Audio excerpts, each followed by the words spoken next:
Ladies and gentlemen, theys and fays, weavers of all races and subclasses, welcome to the Bereft Isles. Last time we started the podcast, did a session 0, got everyone kind of acquainted with each other. A band of adventurers got together trying to keep Chaddious alive and have made it to an island of dragons, druids, and barbarians. And the most important thing that I think happened at the end was Quinari drinking the most potent drink available at this sleeping hut. And something happened. And I think in the morning, Quinari, can you roll me an intelligence check for a sanity save? I think that's a d20.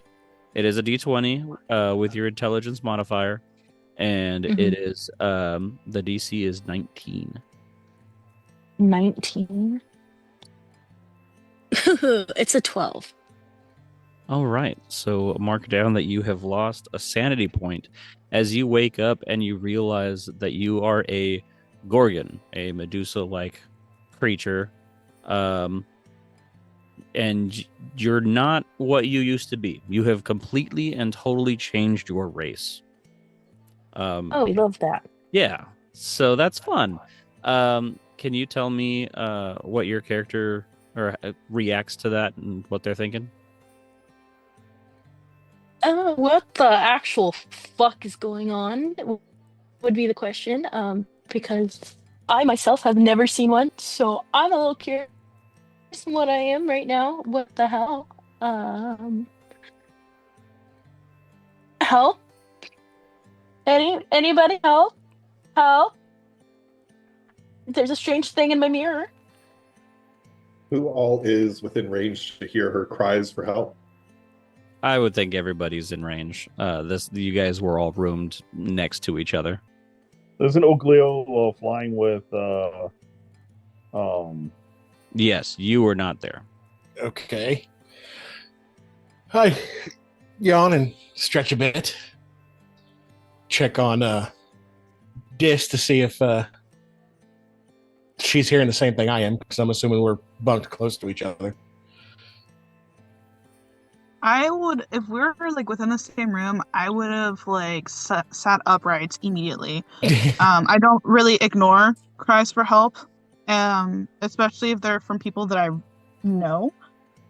So I'm up like immediately on guard, and I start, like, I look at you and I nod to see if you heard it too. Yeah. I stand up and I grab one of my swords and I run out. I'm just basically in a loincloth. I don't even have any armor on because we know this is a safe place. I got comfortable and I run out into the hallway to find where the helps are coming from. And I follow closely. I, Harrye, am quick to respond to this distress call, but my response is, I suppose, not expected. My goal is to make sure Chaddious' door is open before he breaks through it. Chaddious snores louder. Like, I'm your best in the land. So what you see is Harrye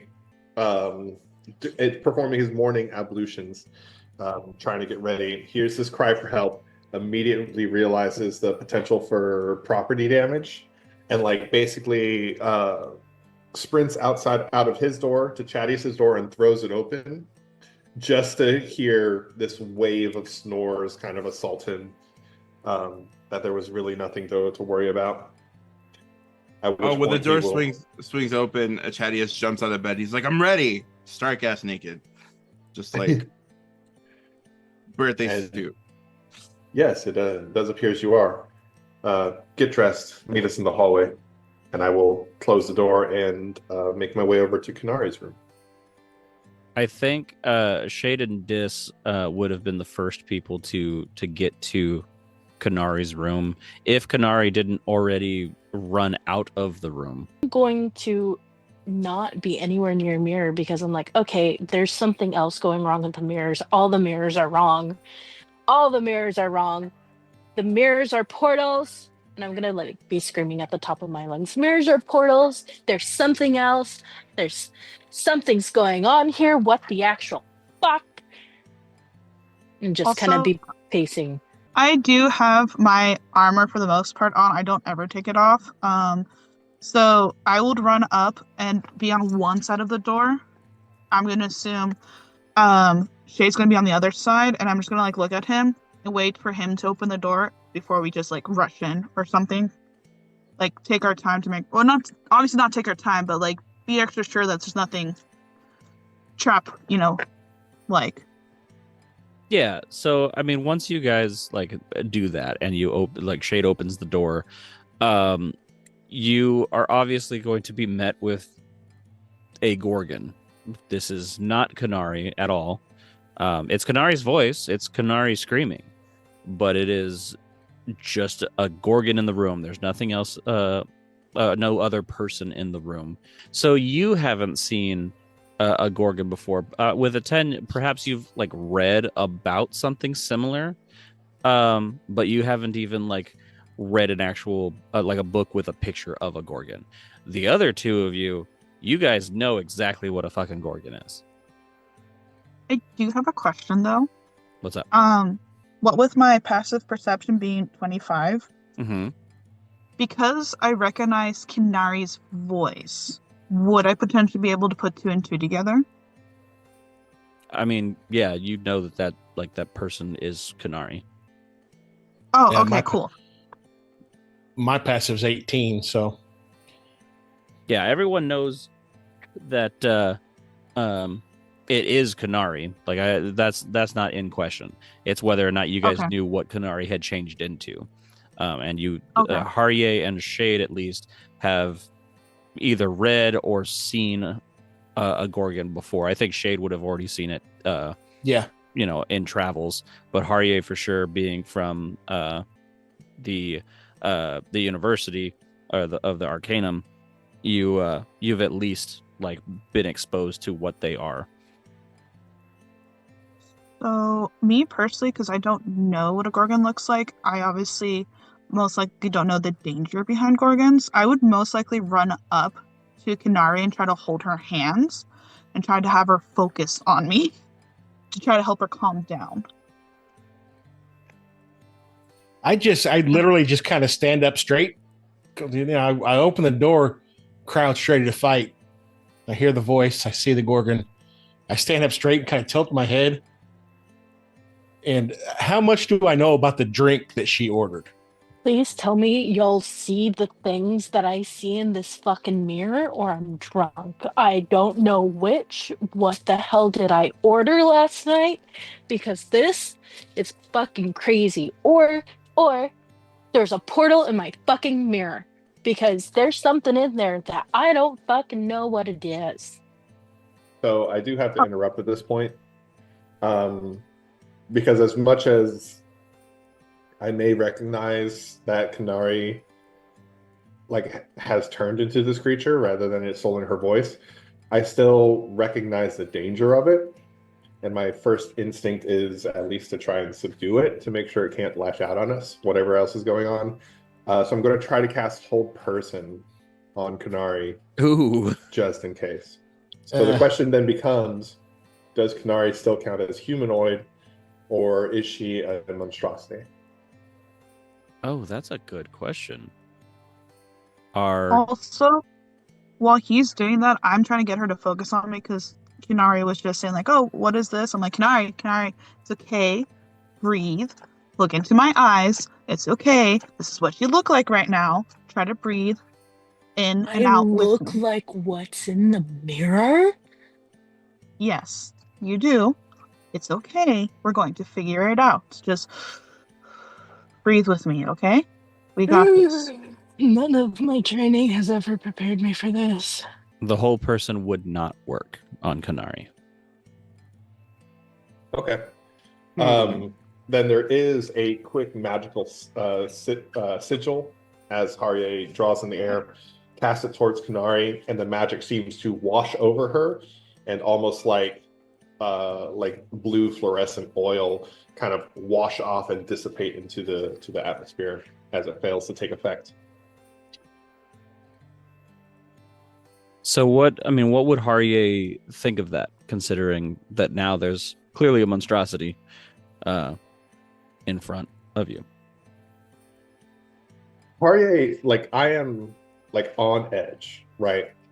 Because I am no stranger to magical effects and shenanigans and general fuckery.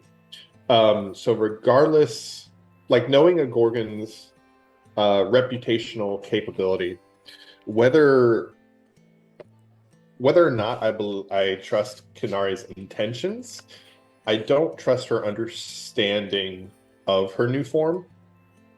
And after seeing the magic like fail to take effect, I am like ducking back into my room to break line of sight, and reaching for, I guess, like a hairbrush, like whatever quote unquote weapon I have on hand. Airbrush. Okay. Yeah, because Harrye is currently like just wearing like pajama pants as he was getting himself kind of cleaned up for today. Okay. So like fully unprepared for a combat encounter at this very moment. What's all the humbug about?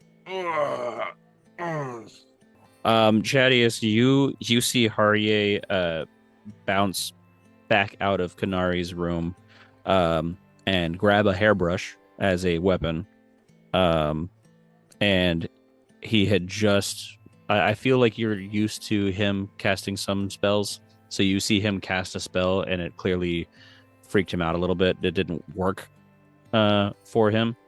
And you see Shade getting into Quinari's room. I don't think you can see Dis because she's already in the room. I peek in the room. Hello, what's going on here? There's something in the drinks. There's something in the water. There's something. Okay, and you can just kind of see the snakes on her head, just kind of like they're reflecting like how anxious Quinari is right now. She's out there. Oh my God, Quinari, did you do something different with your hair?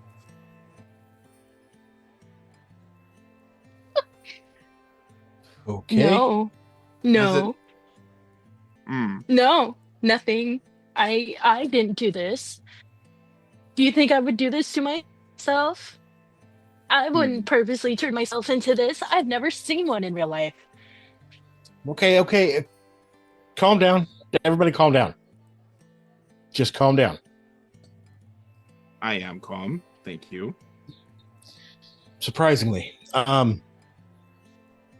look back at it because I noticed that obviously that Harrye cast a spell.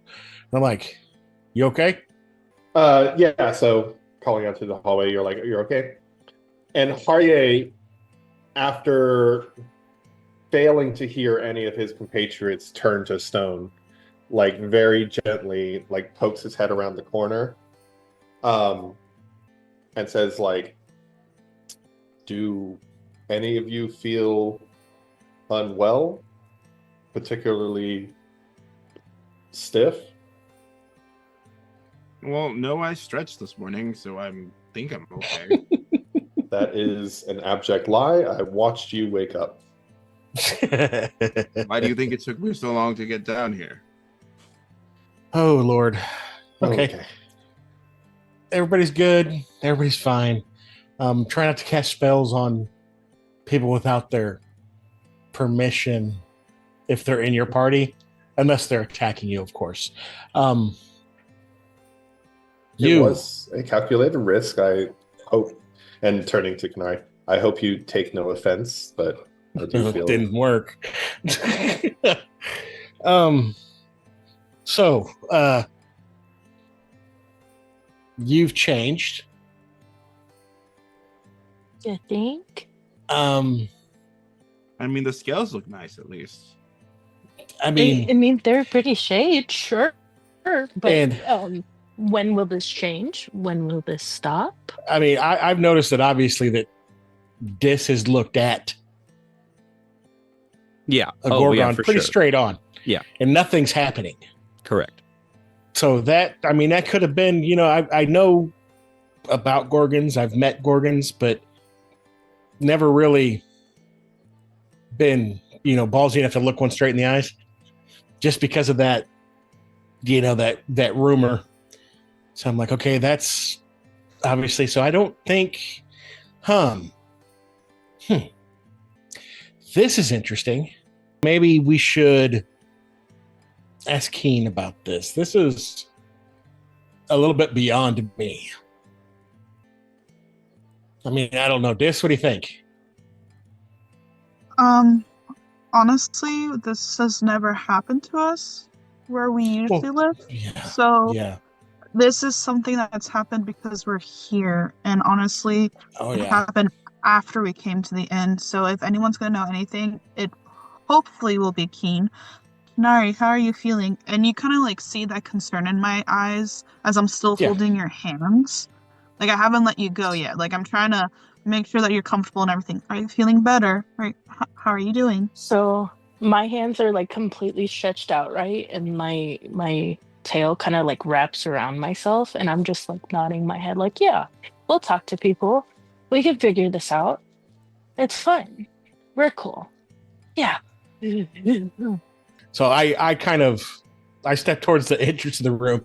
I'm still hesitant to turn my back. You know what I mean? It's a safety thing. It's just something not comfortable with yet because I don't know what the hell's going on. And I kind of whistle. And I say, Keen, are you here? Yes, darling. What's going on? And we kind of require your attention, if you don't mind. She'll come your way. And I feel like as soon as she turns and sees the Gorgon, she will screech and cover her eyes with a wing, and call to her two like bouncers, essentially, and just what is going on with the what is why do you have a Gorgon, Shade? Keen. The Gorgon? Keen, love, open your eyes. We've all been staring at our friend here for a minute. So Keen's gonna look, and she's but what? Who? This is we're not Quinari's room, and that's Quinari. That is not Quinari. She was enough. Speak. Quinari, you can say something. I'm not a dog. I'm a snake. What am I? You're a It's Gorgon. a Gorgon. Okay. I'm a Gorgon. I'm not a dog. It's been a rough morning. I would say hissing? so. Are you hissing? Are you hissing? Just a little bit, yeah. I think kind of background. I think I would have a little rattler on the end of my tail. Oh God. And it just rattles just the slightest bit. I have a very serious question though. Quinari, do you hear a bunch of whispering from the other snakeheads, or do they all act like as one? I'm just really interested in what's going on there. And we can save those important questions for later. Keen, I take it this has never happened before. Not once. I mean, what did you guys create a spell? I mean, we went to bed. I had a drink, I asked for it strong, and I woke up with big boobs, scales, and a tail. I mean, the boobs are an improvement, but anyway, Say, watch it. aggressive rattling from somewhere near the floor. She just kind of like turns and leaves to the bar. I mean, you guys can kind of see down the hallway where she goes. And she just kind of like looks and sees if anything's been tampered with. And she just turns to you and says, there's no magic here. There's none. None of my drinks have magic. I mean, it's been a long time since I've done magical drinks because of the wild magic that happens every time somebody drinks something. But this wasn't one of mine. Okay, Harrye, can you tell if this is magic, if this is something else? You're the only magic user we have here that has that kind of magic. Well, without a precursory exam, I can pretty astutely determine that this is not part of an elf's natural life cycle. So probably magic, yeah. Okay. Smart one. Smart cookie, Harrye is. Now, Harrye does absolutely give you that attitude, but will move towards Quinari, and I will try casting Identify to figure out what's going on here. So, in that case, then Harrye will do a very general inspection, and I'd ask to make an Arcana check. Yeah, roll an Arcana. Mm-hmm. You know, this is good. You know, now you're a Gorgon, and now you have a very long tail, and I don't know, perfect adventuring gear. That's what I think. I don't know how I feel about being like this, you know. It's a change for sure. I'm not used to this kind of change. I'm able to, you know, kind of it's what's the right words I want to say? Kind of morph into what I need to be at will. So this is different, being stuck like this at a given point. I don't like it. Keen, love, can we send somebody for Talia? That would probably be beneficial, and she'll nod to one of her helpers, and he'll take flight. One of the smaller birds will take flight, and presumably go to Talia. What was that roll? Yeah, finishing up my inspection, I got a 28. A 28. She exudes some kind of transformation magic, but it's something clearly eons beyond your understanding. Like you've read plenty of books. You've been in the Arcanum, you know, you've seen some fairly ancient wizards and warlocks and things, and this magic just, it doesn't even touch it.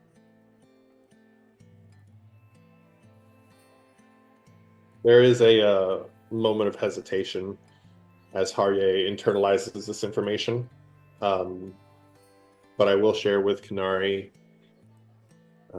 this is powerful magic. There is something here that truly goes deep, and it is not something that I can easily break, unfortunately. Not with my abilities as they are currently hampered. I want to go back to what I originally will be. I kind of want to check it out to see if I can, you know, petrify someone, but I don't want to petrify any of you. So maybe Do it. Maybe it's Do a it. perk. Do it to me. Do it. No. I want to see what I can. I want to see if I can break out of it. Maybe later. Chaddious, That'll definitely be on our list, I promise. Are we putting that to a vote? No. So I was like, I'm gonna go get dressed, Talia's coming,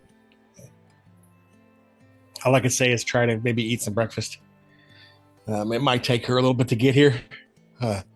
So I kind of excuse myself, go back to the room. You guys end up getting breakfast. Everyone has like there's hushed tones like talking about this Gorgon, and everyone is not necessarily judgmental, but like Quinari is clearly the talk of this sleep hut. And I'm gonna be like, if I hear anybody whispering, I'm gonna be like, mind your business. This is not it. Interesting. Roll me an intimidation check. Oh shit. Intimidation. What do I got for intimidation? Let's What see. do you got for intimidation? In Thieves' Cant, I do ask Shade to explain to me why it is that everyone's behaving the way they are, since I don't know much about Gorgons. We don't have to Yes. talk about it, but that's just what I'm doing as I'm eating and sitting next to Quinari and in between her and Shade. I got a 16. The couple of people that were whispering seem to get a little flustered, but they simmer down and they stop whispering for the time being. How would you like if people stared at you and talked about you behind your back? You wouldn't like it at all, would you? And one person actually speaks up and says, "Isn't that what you enjoy?" People talking about me behind my back? Yes. He prefers it to his face.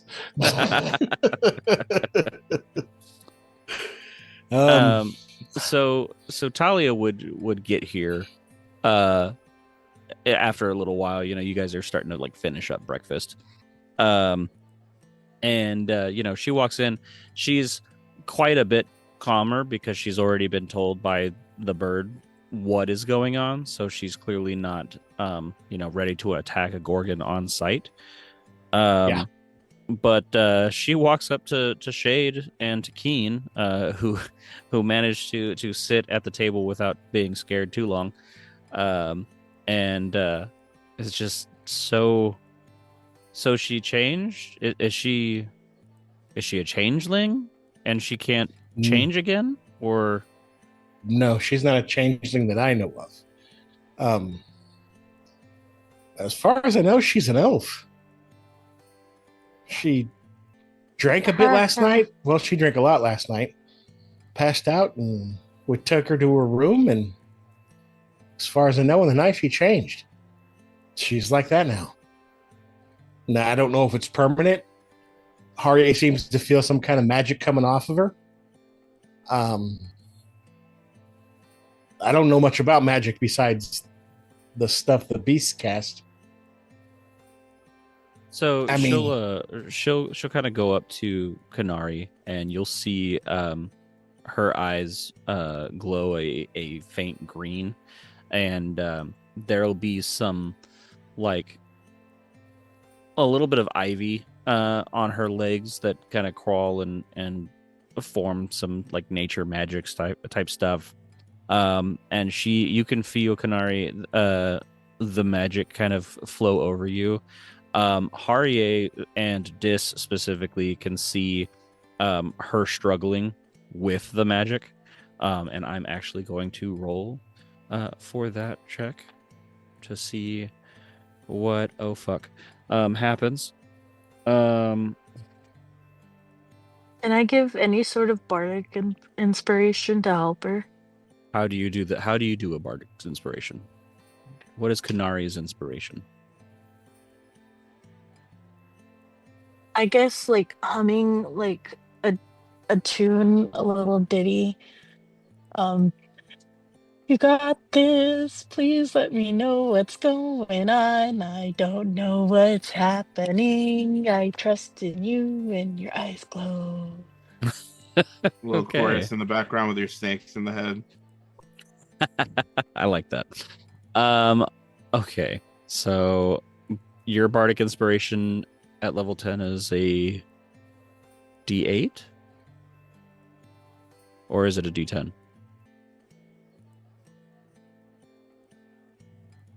Hold on, let me go check real quick. Got it. Da, da, da, da. Meanwhile, Forrest, have you figured out the Beastmaster telepathy? So the Beastmaster itself doesn't, archetype itself doesn't necessarily have a telepathy. Unless you guys want to like add that, as part of like, you know, part of the bond or whatnot. There is a spell called telepathic bond, that does allow telepathy as long as they're in the same plane. So I think we did that because it's a displacer beast. Oh, okay. So then, yeah, I think we'll say it's like a mile. And okay, so she said it's a D8, so I'll roll the D8.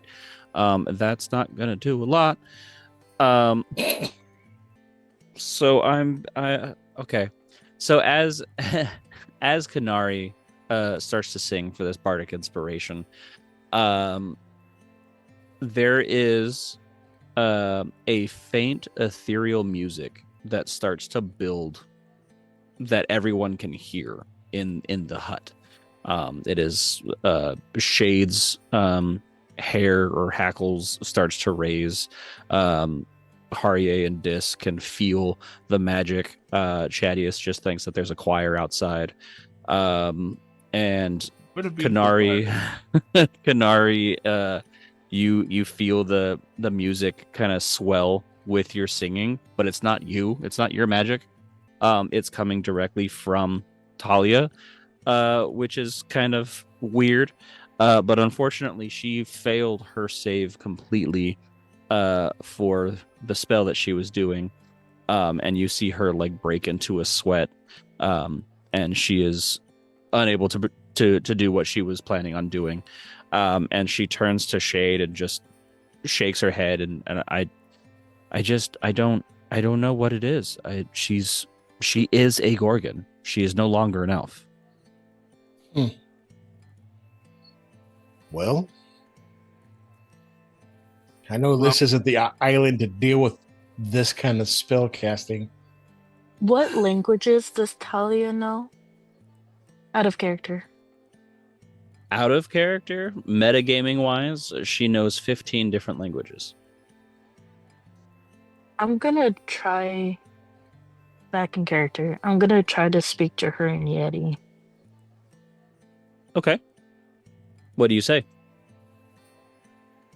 Would this affect my changeling abilities? In Yeti, she would respond, so you are a changeling. Well, I guess you were a changeling. Yes, you don't have your changeling abilities as far as I can tell right now. For whatever reason, whatever magic happened, you are a Gorgon. Do you have the, I mean, please don't do it, but can you feel the magic of a stare? I've always been curious. I do, and it's kind of freaky because this isn't a magic that I know comparatively to everything that I've learned. I advise caution, and Talia will change her face. God damn it! She turns to Shade. Words work. There you go. She turns to Shade, and she just tells you that obviously I don't know what's going on right now. The only thing I can think of is, as much as I don't want to, we could wake up one of the ancients. Yeah. I mean, they're not my biggest fans. Well, you already sent Ugleo and Teddy, and Dis's companion, Drake, over to them. The ancients are already asleep, but I'm aware that you guys you sent them over to figure out why the younglings were not hibernating as well. Yeah, maybe they can come up with something. Do you have a connection with Teddy that far? What were out of character? What were you saying? You said something about a mile. Yeah, like a mile or two, I think is far enough. And for where Okay. the cove is, where the drakes and dragons are, you can still communicate. Okay. So I say, yeah. Well, we really need to find why the younglings are awake still.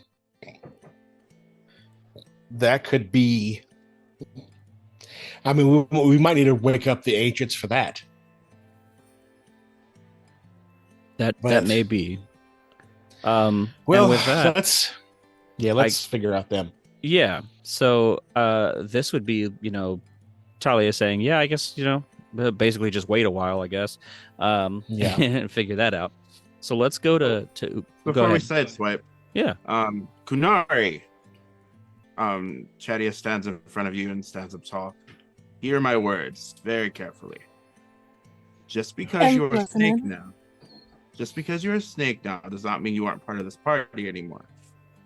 Whatever form you take, you are my companion, and I want you to know that though you have tons of snake heads, you are a welcome member of the team. Thanks. I appreciate it. Though Of I course. do believe there is a small concern in that. As the snakes seem to be moving independently, does she get 20-something shares of whatever treasure we find? Oh, Oh yes. Lord. Yes, of course. That is not. That is really I not. think it's only fair. Of I course think you would. it's only fair as well. Son of a bitch. Let's just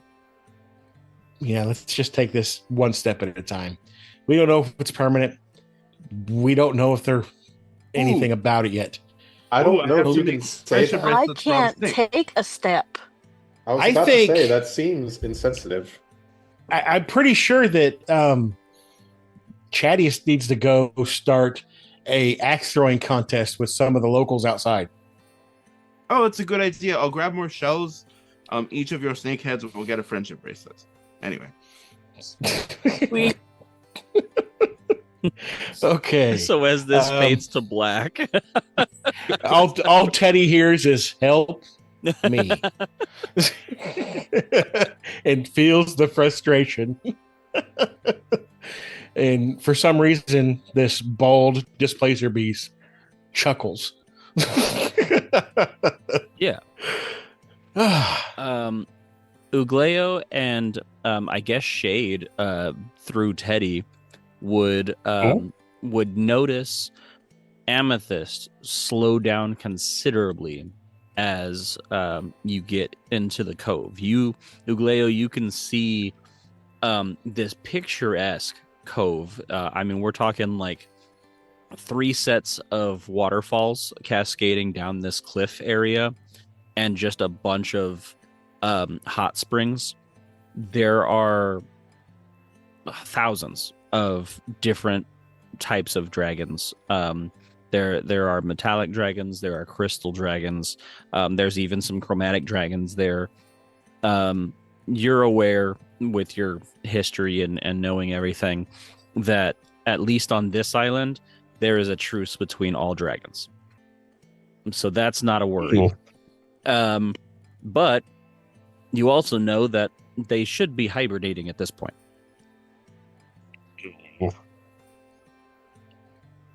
Yeah, Ugleo kind of starts to like creep behind one of them, Amythyst, like back fins. And as he says, hey, Amythyst, those dragons down there look pretty active. That's not supposed to happen, right? That's not an omen, is it? I hope it's not an omen. Amythyst be an will omen. Amythyst will land next to Teddy, and uncharacteristically fold his wings and walk, and kind of almost not necessarily stealth, but he's prowling a little, and you hear a groan or a groan growl. It's kind of wounded And he says, it's wrong. Everything wrong. Oh, And I don't like that. he moves forward, and he's as you guys get closer, you're greeted by a few of the younglings that are there, and there's a lot of talk in Draconic. Does Ugleo know Draconic? You do, don't you? I do. You do. So there's a little bit of a very formal greeting between the younglings and Amythyst. Amythyst kind of breaks protocol. Ooh. I'm gonna mute you, Ugleo, because I got some feedback from my mic. You hear Amythyst very briefly break protocol as you know it for dragons, and just ask, what causes this? What are these feelings? And the youngling will call answer back, and he says, mortals live on a placid island of ignorance in the midst of black seas of infinity, and it was not meant that they should voyage so far. And at this point, that youngling will die. Oh no. Oh no. I need a sanity roll for Amythyst, Ugleo, and Teddy at disadvantage.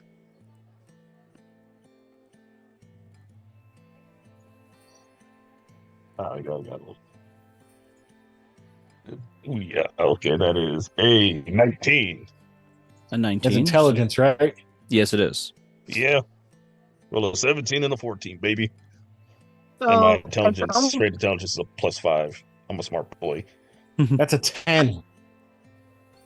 I don't need to reroll for Amythyst because I got a nat 1. Oh, You. I need both you and Shade to roll D4s for me. Shit. 2. Fuck. 1. Okay. Let me get up there. Would a little bit Hey, of let me- heroism help with this? Would a little bit of what? Heroism help with this?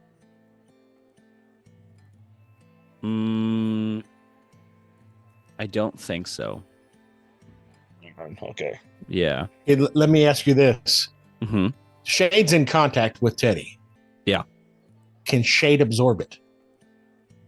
Interesting. And Sure. technically, I always have a telepathic bond with Amethyst. I think that's the way that it describes the Drake Master.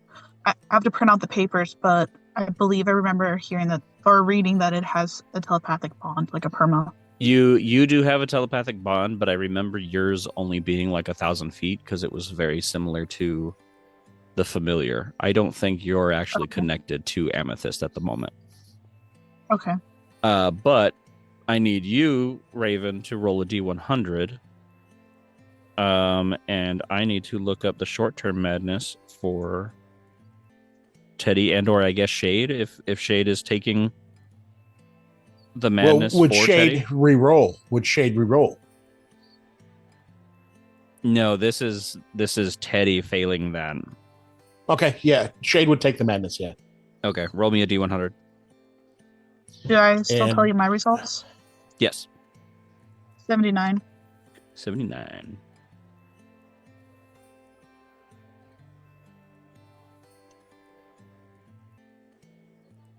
So Amythyst is going to suffer from partial amnesia. He knows who he is, retains all of his traits and features and things, but doesn't recognize other people or remember anything that happened before this madness took effect. Oh shit. So he wouldn't remember me then. He would not. And you need to roll a 1d10 for long-term madness. This is 1d10 times 10 hours that this lasts. Is it the one with the single or the double digits? Single. The single, yeah. Okay. And then Thorn, what was your? Do you Yeah, remember? 1 hour. Why am I rolling so many ones? 42. 42. Hey, the answer to Mhm. life and everything. Let's see. So in your head, Shade, all Uh-huh. you hear is babbling, and lunacy. Basically, they are incapable of normal speech or spellcasting if they did spellcasting, and that lasts for 1d10 minutes. Okay. 1d10 minutes. Damn it. Wrong one. Looks like your owl is at the helm, unfortunately. 3. 3, your favorite answer. So for the next 3 minutes, Shade just hears just nonsense in his head. But- it is discombobulating. When this happens, Mm-hmm. because Shade's in context, so he keeps it in the background. Yeah. And he knows what's going on. Mm-hmm.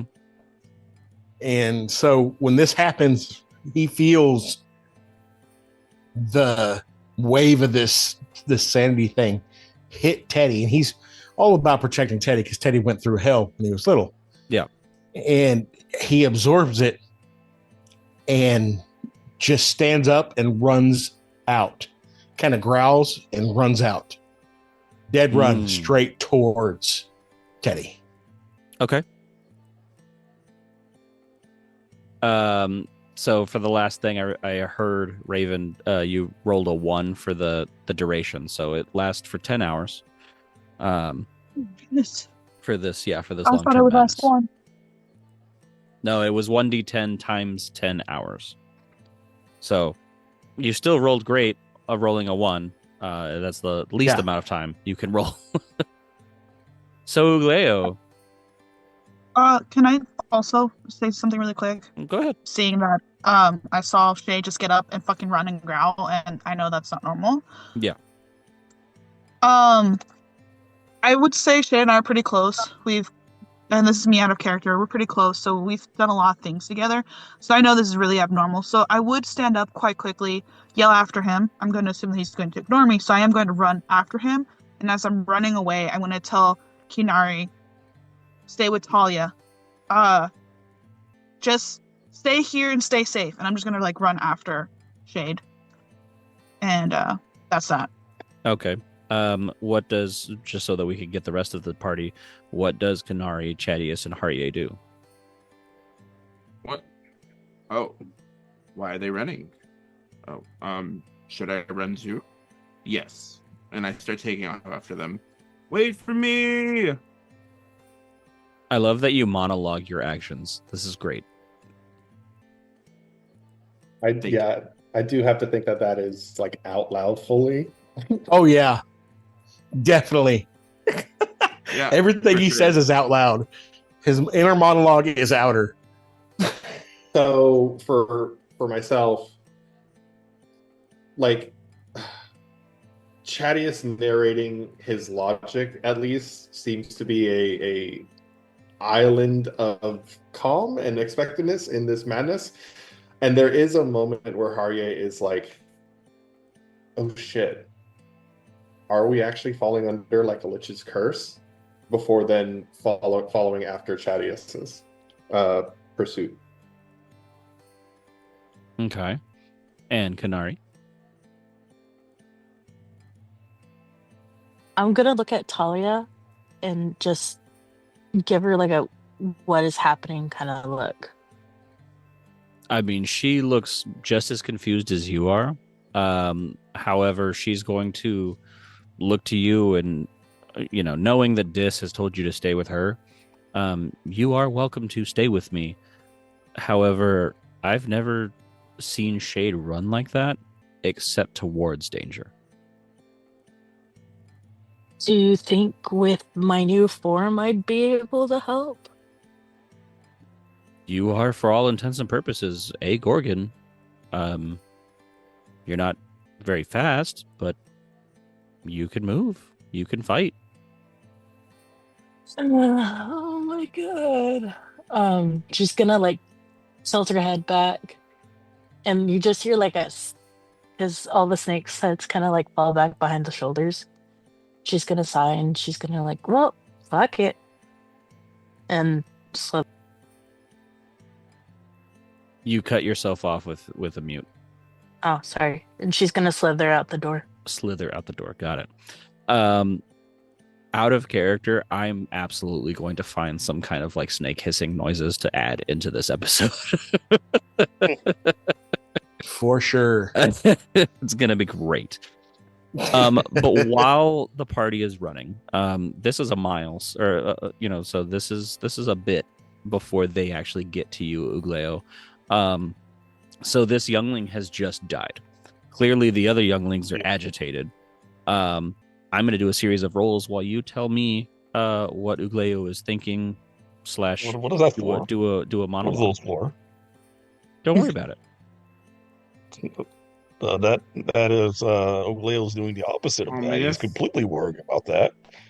Oh, Ugleo looks at Teddy, then looks at Amythyst. He was like, "Yo, not yo, but like who? That was disturbing." Amythyst, is there? I'm not getting anything that is not supposed to happen. Amythyst, as he taps his head on, taps his claws on Amythyst's neck. Yeah. So Ravyn, while I'm responding, I need 7 sanity checks for Amythyst. Oh my goodness. And Amythyst will kind of shake his head, and he'll look to you, and I don't know you. You know, my name is not Amythyst. Why do you peck at me? I didn't. Wow. First off, I did peck at you. I tapped you with my feet, my little claws. He flies up when he shakes his head. I pat you with my claws, because that's what your bonded person calls you. I don't know if you've been freed from that bond, but He kind of also my name is puffs Ugleo. up, and he's I've never been bonded. And as he says that, in the background, with I know what your passive perception is, you see 7 other younglings die on the spot. Oh, I'm like, we can talk about that later. We can talk about that later. A bunch of little baby dragons, as he points over, as it's just died, and that is bad. And we unfortunately are going to have to figure this out. Listen, I don't know what you're going by currently, but that's what your bonded person, your companion, called you. That's why we're here, to investigate what's going on with these other dragons over here, and I'm saying all this in Draconic too. Okay. He's talking to him in his and it's like we can figure all that stuff later, but these kids are dying, and I don't know what the hell is going on. He's gonna listen to you, and he is going to start to move away from the cove. He's going to look very fearful, a little crazed, as he starts to move away from the cove. Thorn, what is Teddy doing at this point? Teddy's looking like he's got Shade in his head. Yeah. And Shade's, I'm coming, Mhm. very loudly, very adamant. And he feels him getting closer. And he's looking at Amythyst, and he can't understand them. Yeah. They're talking Draconic. Mhm. And he looks over at Ugleo. And he just says in his head, something's wrong. I know. The kids are dying, and the freaking dragon Amythyst is I think he lost his memory. I don't know why, I don't know how, but this is bad. All of this is bad. Freaking call the rest of the guys over here. Quickly, Friends are coming. because Shade comes. We need to hide. what do we need to hide? Oh, we didn't do anything. And Teddy's basically going to jump up and grab Ugleo in his mouth Oh, Okay. and take off running to a hiding place. Got it. I guess roll stealth for Teddy at I'll just like a that's -4 because you've got Ugleo in his mouth. hold up. Okay, go ahead. I'm going to do invest competency. It's one of the spells that Kibble's made. That is used by the psionic. Its casting time is 1 action. It is touch, concentration up to 1 hour, but it pretty much gives a willing creature expertise in a skill of my choice, and I will give Teddy expertise and stealth. Okay, what if Ooh. Teddy already has expertise in stealth? I guess Oh, it's then, never mind. advantage. I can do that.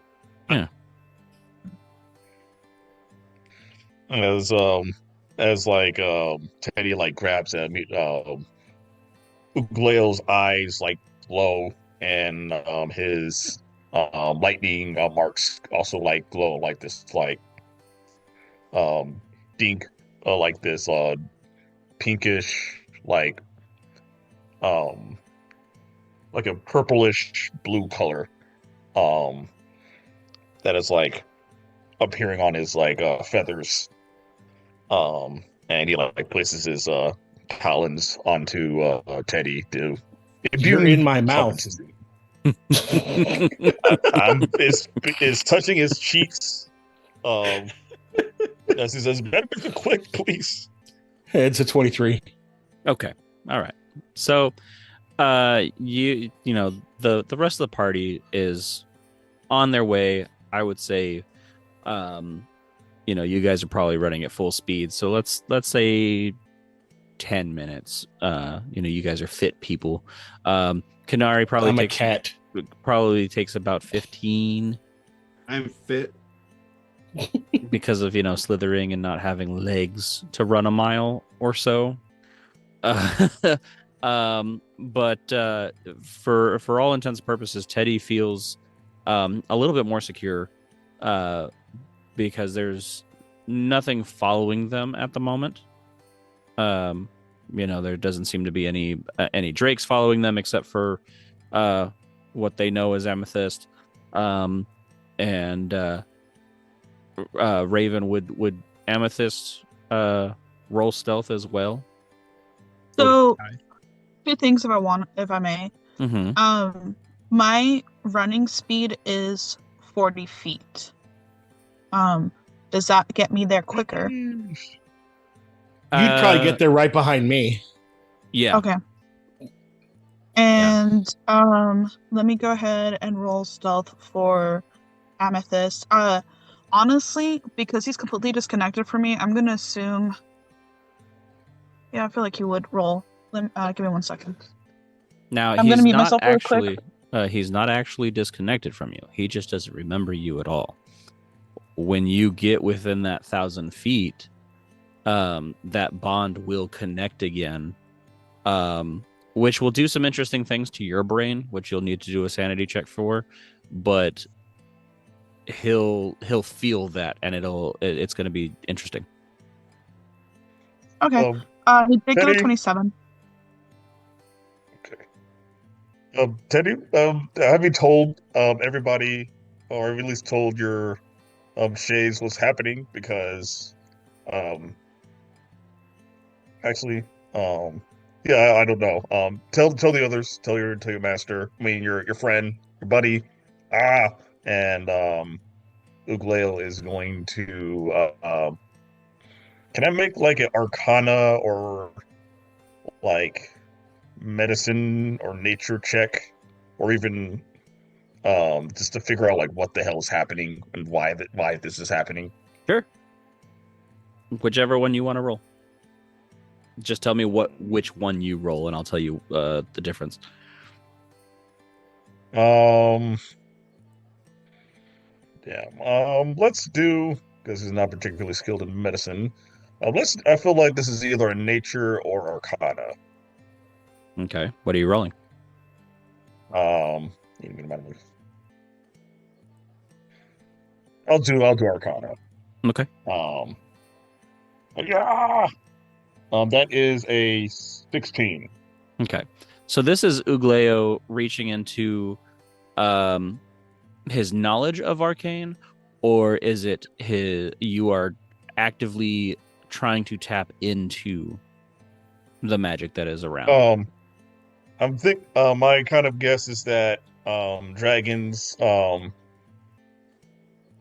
like not inherently magical creatures, but like at least are like, has a good bit of magic, and Ugleo doesn't have very much natural explanation for this other than this shit has to be magic. Okay.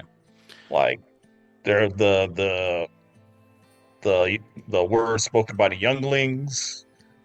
Something is, I'm probably gonna use investigation, but like currently his instinct is like this has to be a magical phenomenon. It has to Yeah. be.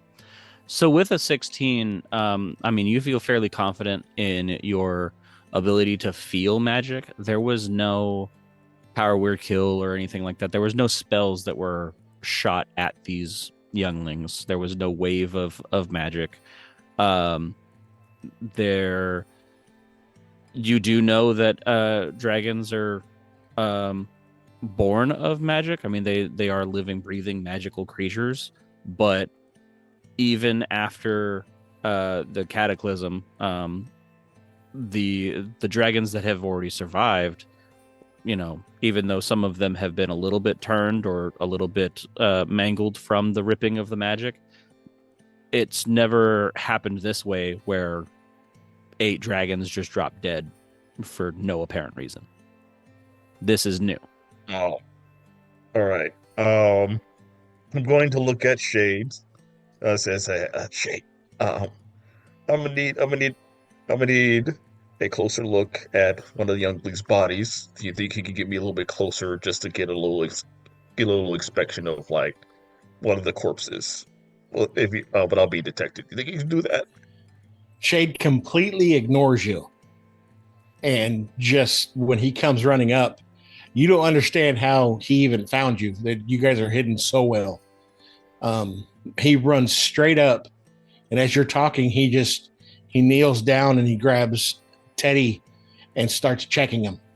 And he's looking over his body, he's making sure he's fine. And you can hear almost a purr come from Teddy as he just sets his head on his head, and you just see this ripple, like when cats raise their hackles, and you can see them shake from tail to head. You see it literally go from start on Teddy's tail and go all the way through Shade's body as he just breathes. And he's not even breathing hard. He just sighs. At least you're You okay. do take your attention off of him. You do notice that Ugleo's feathers are very much ruffled up. Oh yeah, he heard everything you said. He just had to check something first. And he takes Teddy and he stands up and he has him. Teddy's leaning on Shade's leg, heavily. You can see it very heavily. And you just hear shit, kind of, you feel it, you see him shake his head a little bit. And he's like, don't worry, the voice has stopped. It's okay. And he looks up at you and he says, do you want a body? I need to check. I can't. I can't even. Over here, got us sneaking around. I don't know what you're doing over here, standing out in the open when something bad could happen. And also, I need to check and investigate what the hell happened to these kids. All right, these kids just came over here, said something about freaking these humans has gotten like had it was like good for too much and like traveling far away or whatnot, and just dropped dead. Yeah, that's not normal. But I can't lift one. I don't need you to lift one. I need somebody to get me close enough without being spotted. You're a little bird. Flying low. Give me a little. You're not even a snack. I was like, but all right. At the you're not even a snack. Amythyst will look and go, well, it could be. And I look at this, I was like, Teddy said something's wrong.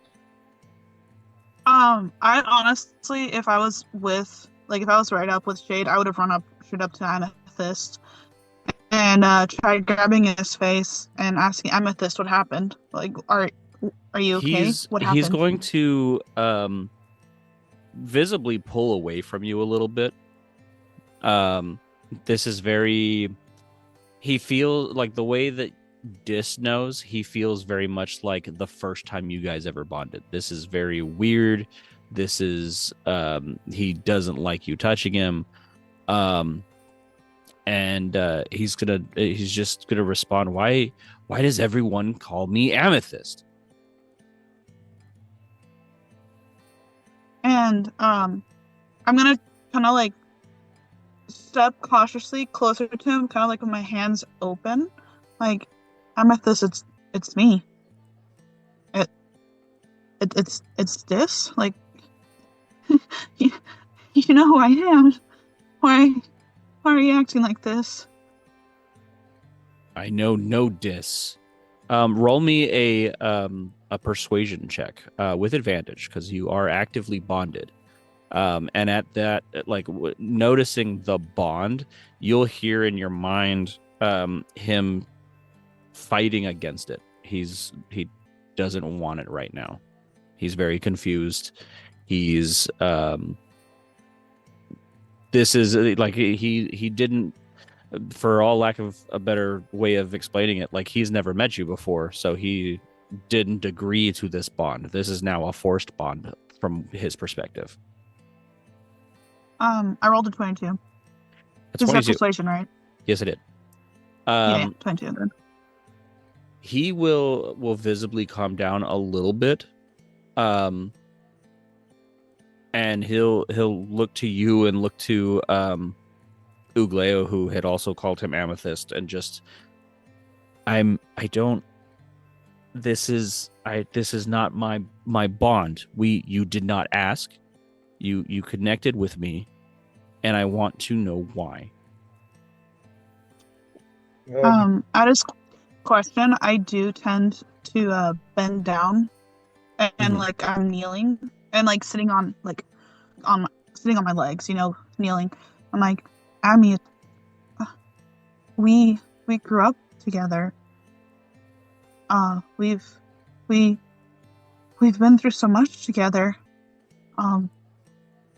You were there right after the fall of everything. Guys, I know this is like a whole big thing, all right, that you two, amnesia and all that, but there is a dead baby dragons over there, and we need help. I need help. We need help. I need help. I need help. We need help. And Amythyst will bat Ugleo. What is Amythyst's strength, Ravyn?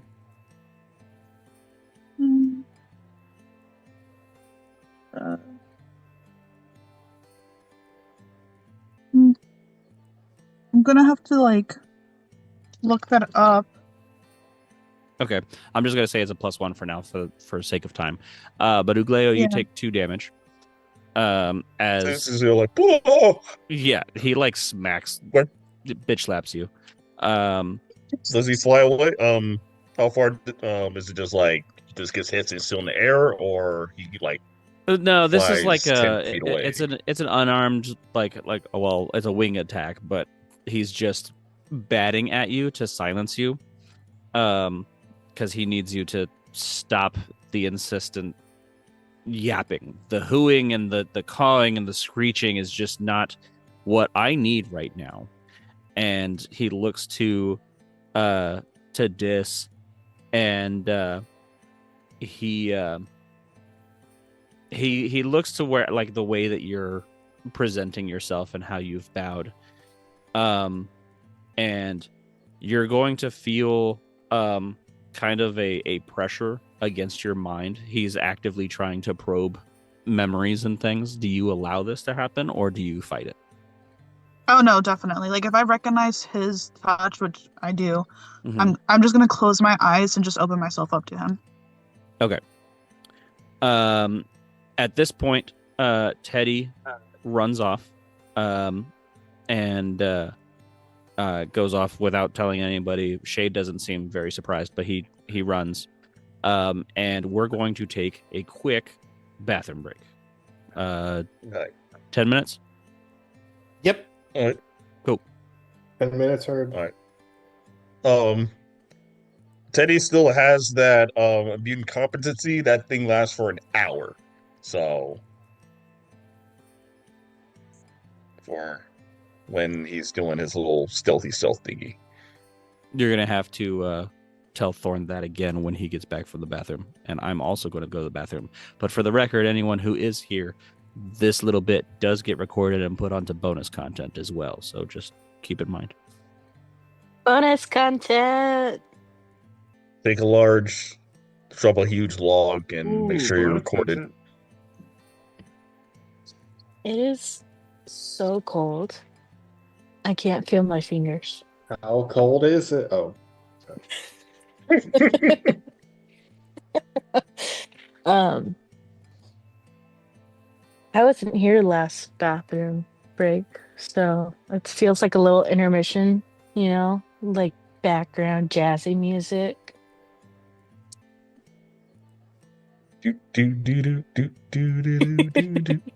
Like some nice Brazilian some Brazilian jazz. Yeah, I think like who's else here? Is Cat here? Probably not. It's about to ask if don't want him to be too similar to Ishmael, but I think it's a lot more spazzy this time, and well, he's an actual full-grown animal, so I think there's probably a distinction. It's pretty interesting to kind of see like where I guess priorities lie. Like there is 8 dead younglings laying around. People going nuts. I'm a Gorgon. Yeah. That's a weird one. That's another It's Tuesday. all I can think about. Like when you said the dead younglings, all I can think about was Star Wars. The younglings. Oh, yeah. Yeah. I got that feeling too. Wormlings. Yeah, you are a little Anakin. spazzy this time, I Forrest. like Alright. it. I like it a lot, this is what- Forrest. Yeah. It feels like what an owl would do, just kind of like jumping around. It's like, hey. I'm having to play the guiding light. I'm not completely used to that. Just just want to make sure there was like a distinction between him and Ishmael, because Ishmael was also a nervous wreck, but I feel like Ishmael was a lot more. Compared to this one, Ishmael was calm. Okay, gotcha. I mean, I'm playing I'm playing the veteran. I'm playing the one that's been there, done that. Yeah. So that helps some. I do miss playing some of the more chaotic of my characters. Mm. I miss Tobin. I love playing Tobin. So much fun. But you can even ask Forrest. It was a lot, wasn't it? Yeah. Tobin could be a lot. Especially when they let me just loose. This just kind of like out of curiosity, does anybody have a guess on what is killing the younglings? Because I have no fucking clue. I need to make some more rolls. Arcana's out of the picture, so I'm probably gonna need to unless anybody has anything in medicine, has a good like medicine roll. Sorry, I'm gonna guys. do an investigation. It was me when I rolled that D100 right in the beginning. We're soon looking at 84 dead younglings. So, my bad. Oh god.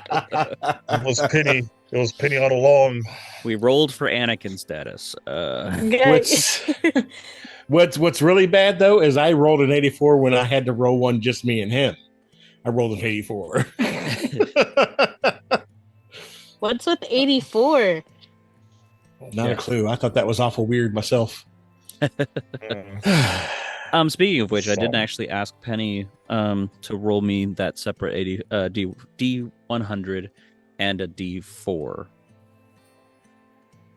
We can do that before we get 84. Yeah.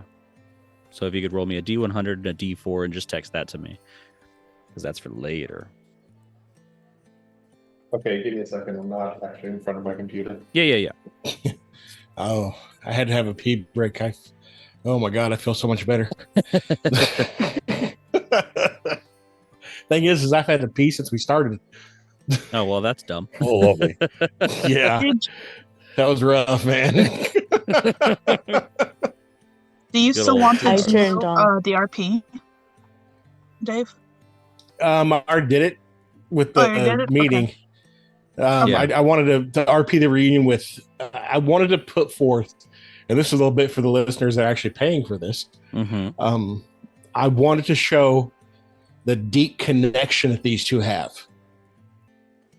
That no matter what's going on, either one of them, if one's in danger, if something's wrong, they're gone. They don't care what's going on. They don't care. They protect each other first. Yeah. No matter what. I mean, they've been together for 25 years. Yeah. And truly since Teddy's childhood, like Yes. legitimately. And even then, Shade wasn't very much older. Right. Shade was a kid too, so they are that close. Now there's few that they've let in. Dis they've let in. Amythyst, but they don't speak his language, and it's there's that connection, but they also know that Amythyst is also with Dis. Mm-hmm. And it's hard to get that kind of closeness that they have if you haven't been together since you were little kids. Right. So I just wanted to show that bond. Oh yeah. So it's basically for the listeners to understand, for everybody to see how close it is. And All right, I'm back. Sorry. You're good. I was waiting. I was holding my breath. It was amazing. Mm-hmm. You can breathe now. Thank you. I appreciate that. I'm going to continue drinking. We're just brought me McDonald's. And I'm like, Nice. mhm. Hey, speaking of being back, Illideen, did you need another 100 and a D4? Or Yes. just the D4? No, another D100. The D100 and the D4. I was supposed to text you last week, but with everything going on, I just didn't. So Gotcha.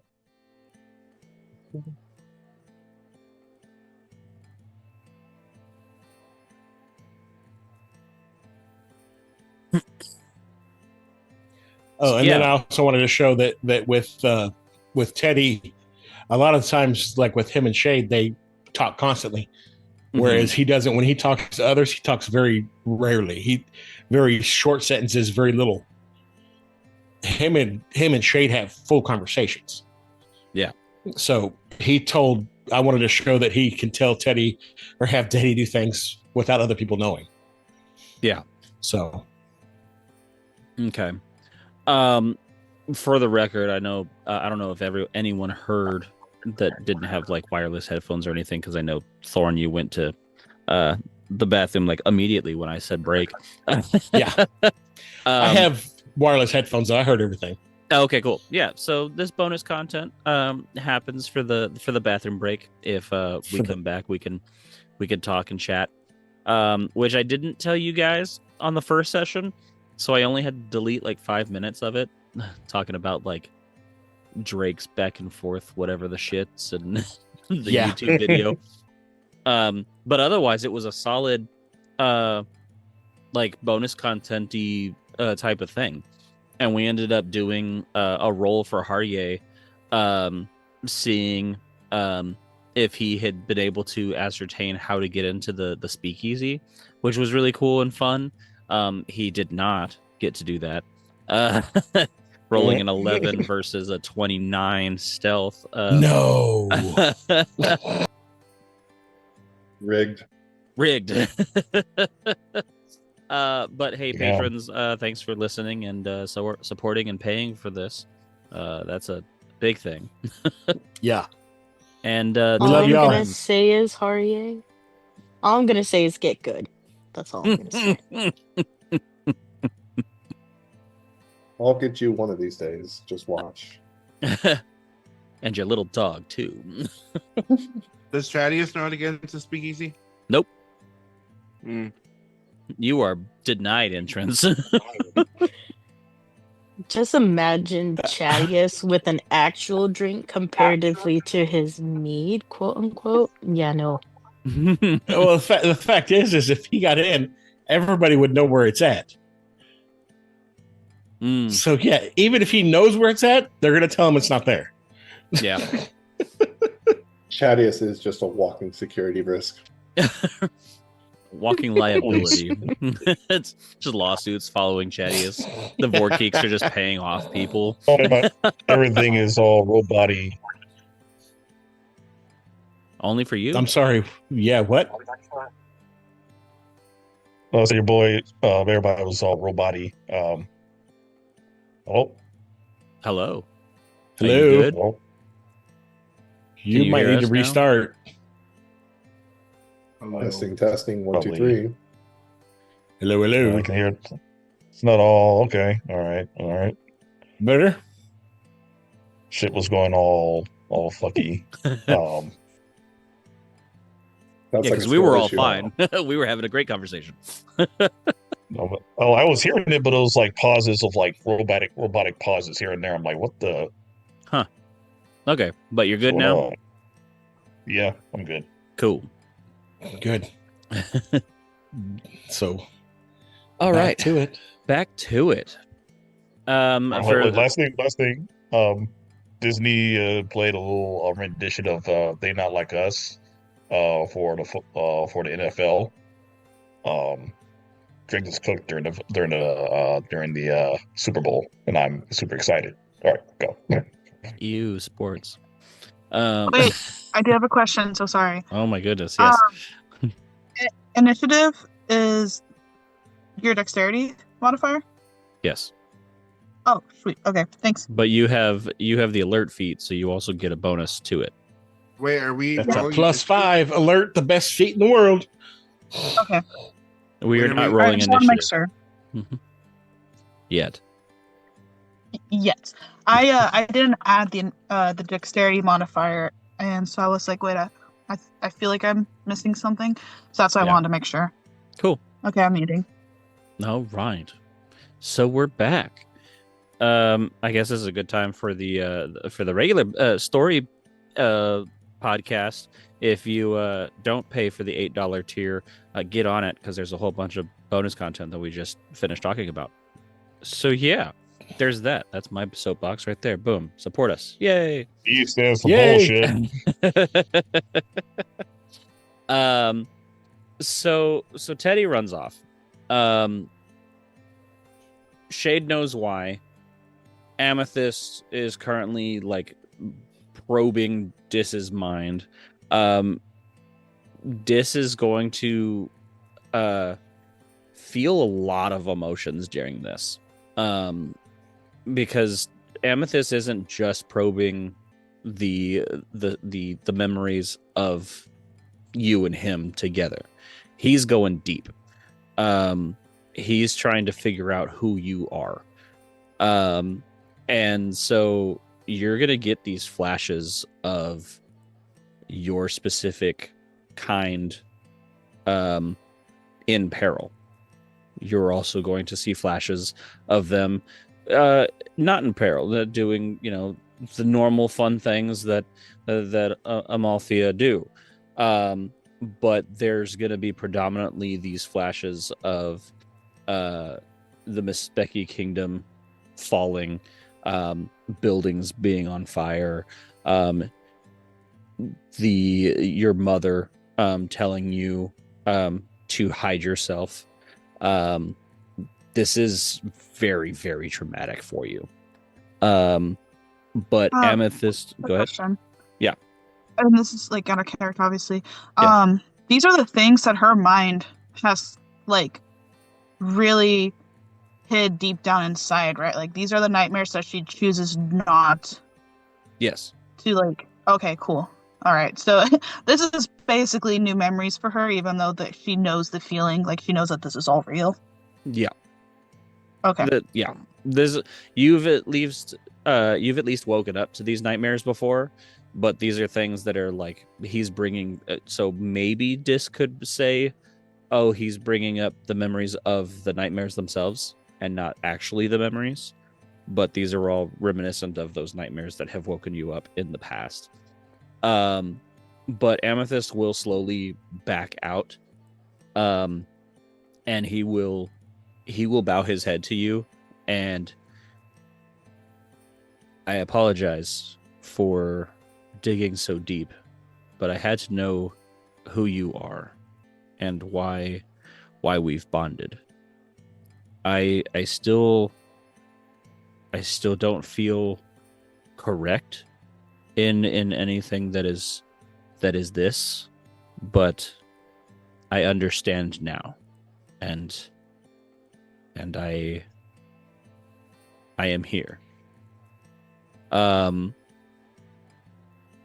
There will be a little bit of a shiver along his spine, but in your head you will also see and feel the weirdness, I guess is the best way I could put it, of what happened in the cove. Like there is something extremely wrong happening, and for whatever reason he doesn't know if it's happening just at the cove or if this is like a planar wide thing that is happening.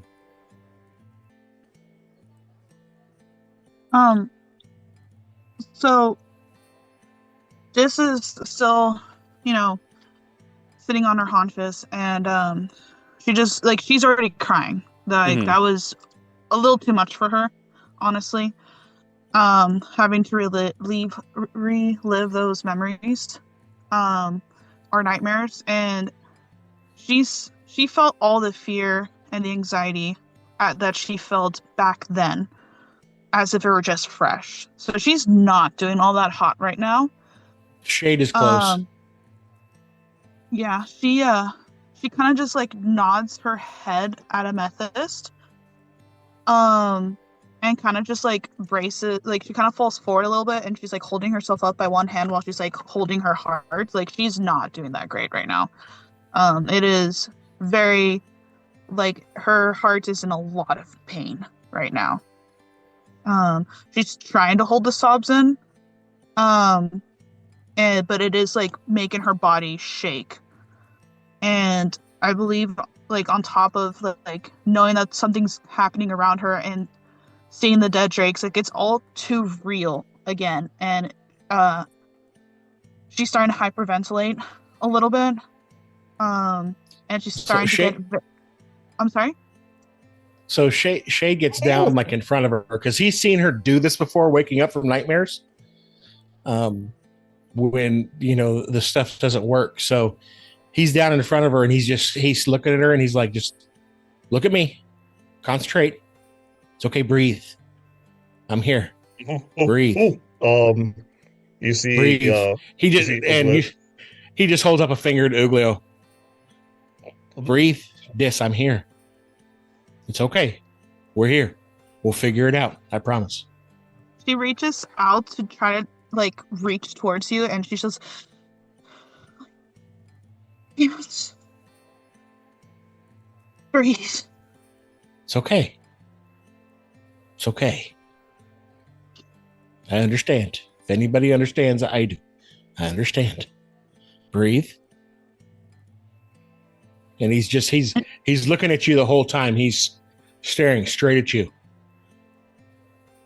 And as she's trying to kind of like get control of her breathing again, she does just like fall. Just right. Like if you're close enough, she falls onto you. If not, yeah, she's just gonna fall on the ground. Shade catches her.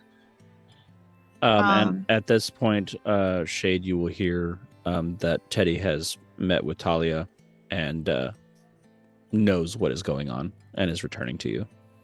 Okay. He tells in his head, he just tells Teddy, stay with her, but get here fast. Leo's going to make a quick perception check just to see if there's anything approaching us. He does have keen senses. Yeah. That is a 19. Okay. As he looks frantically around to see if there's anything dangerous approaching us. Since you are actively looking and sensing things, you probably hear it first. But there is quite a bit of commotion from the cove, and this probably reverberates in everyone's chest as this like deep lamenting mourning cry from thousands of dragons happening simultaneously. This is like, it's earth-shattering how deep this cry is. But nothing, from what you can tell with that noise going on, nothing is actively searching for you. Okay, I want to. Ugleo is going to look at. Go ahead. Ugleo is going to look at the at Shades and Dis, and says, "Are you guys okay? You guys done? That is them. They're crying. Well, we gotta do something. We gotta do something, please. Yes, we will. Just we have people coming. Have we gotten there already? Yeah, you're there. Oh. You've been there for a while. You saw that you would have probably gotten there during Dis's and Amythyst's interaction. But at this point, yeah, you guys are all there. Oh, I turn to Harrye and I'm tearing up a little bit. I'm like, it's so sad. He doesn't even understand why. And we ran. We ran here, right? Yeah, I mean, Yes, you guys have been here at least a few minutes. So you haven't fully recouped, from a mile run because it was like a hard sprint mile. But easy. I mean, yeah, easy day for Chaddious and probably Harrye too. But you guys after a few breaths, you guys are pretty set. Okay. He forgot who she was, then he remembered, and then it's oh my god. You three, you guys, you guys know anything about medicine? Anything? You, Chaddious, you? And you see he points his I know feather, CPR. his wing at you. Sorry, not enough. Harrye, you?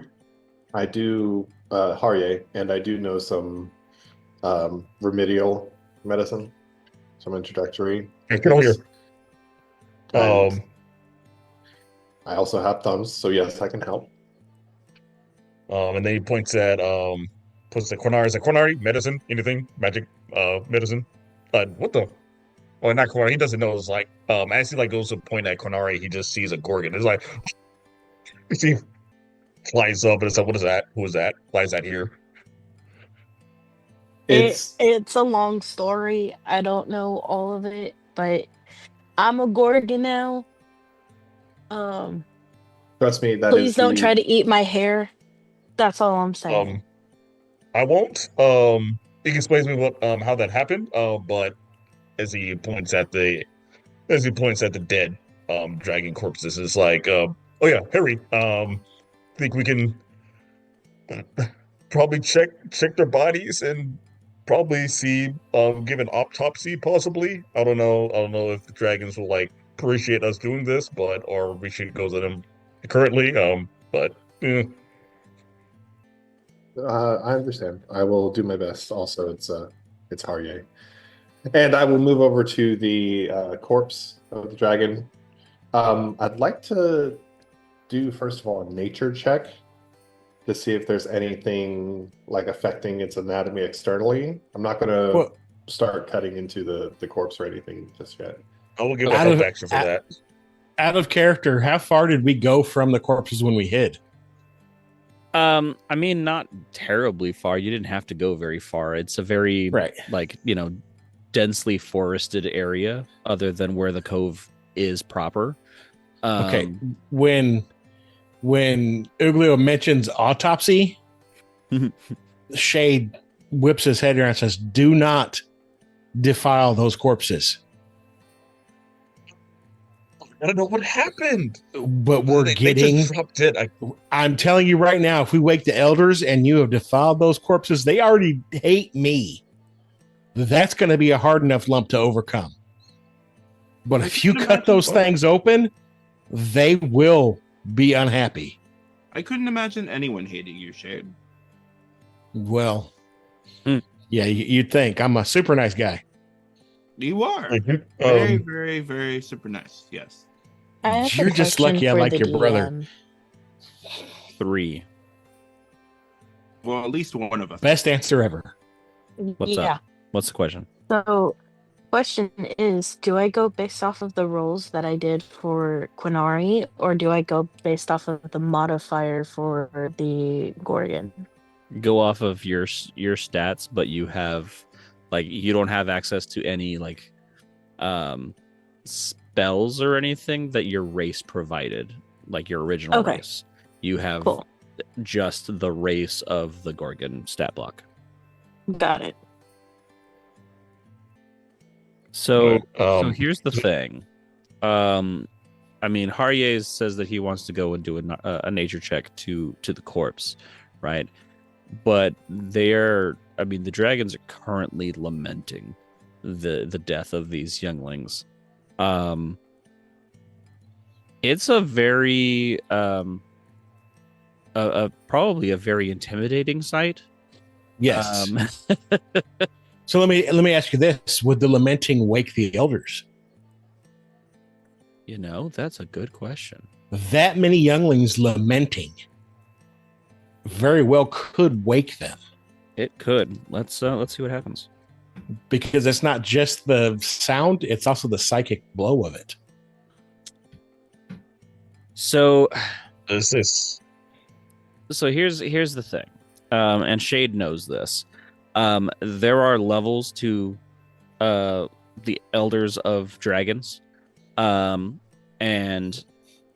the younglings lamenting will wake up most of the adult dragons and a lot of the older borderline elder / ancient dragons. But the most ancient are still currently in hibernation, and there is that thing that we discussed off to the side. Got it. Okay. So, I'm gonna look at Harrye and be like, just don't cut on that dragon. I promise you, you won't like it if you do. There's repercussions for the actions we take here. These creatures are some of the smartest beings on this planet. Not this island, on this planet. And the elders who very well might wake up from this. If you cut those dragons open, they will not like it. And I'm going to tell you now, we already have enough to overcome with them when we wake them anyway. Okay, I understand. If it's any consolation, I don't think anything short of a dagger is going to get through those scales, but I will do my best not to damage the bodies. Please don't disturb them. Oh, Go ahead Do and your give me checks. that nature roll. Ugleo's gonna flap on his shoulder, and I'm gonna give him a help action, so advantage. Advantage. And Hey, Chaddious, you had Quinari. something? What is Quinari? What does repercussion mean?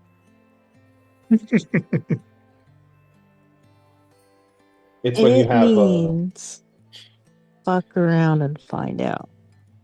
Basically. Definitely. I take a little notebook and like this really like messed up pencil, and I'm like, repercussions. Fuck around and find out. I'm gonna use that later. 29 for a nature check. 29 for the nature check. Oh, And Chaddious, do you don't know how to write, do you? Not very well, no. Okay, that's what I thought. So this book is like just scribbles, Scribbled. really, and like It says like kafukt and like ronuda. Like it's like I'm writing down. It almost Yeah. looks like a spell book with spells in it, but it's actually me trying to write down words, and I misspell repercussion. I'm like, yeah, it looks like rep cushion, maybe. yeah. So with a 29, there's nothing. There was no physical attack to this. It doesn't seem like there's anything like melting the body of any kind. The eyes of the dragon or the youngling that you get to, they look clouded, but not in a way that would be something physically happening to them, because of your connection with magic and things like that. This might have been a spell, but nothing that you've encountered ever before.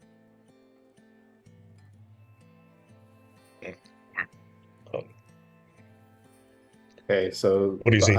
The eyes are clouded, but Mhm. otherwise the bodies are untouched.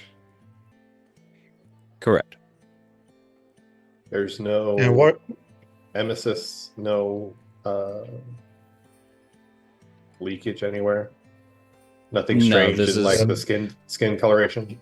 No, for all intents and purposes, this was like they died of old age or a heart attack or something like that. Something that would have just nothing that you could, unless you had an actual autopsy, you wouldn't be able to figure out. Gotcha.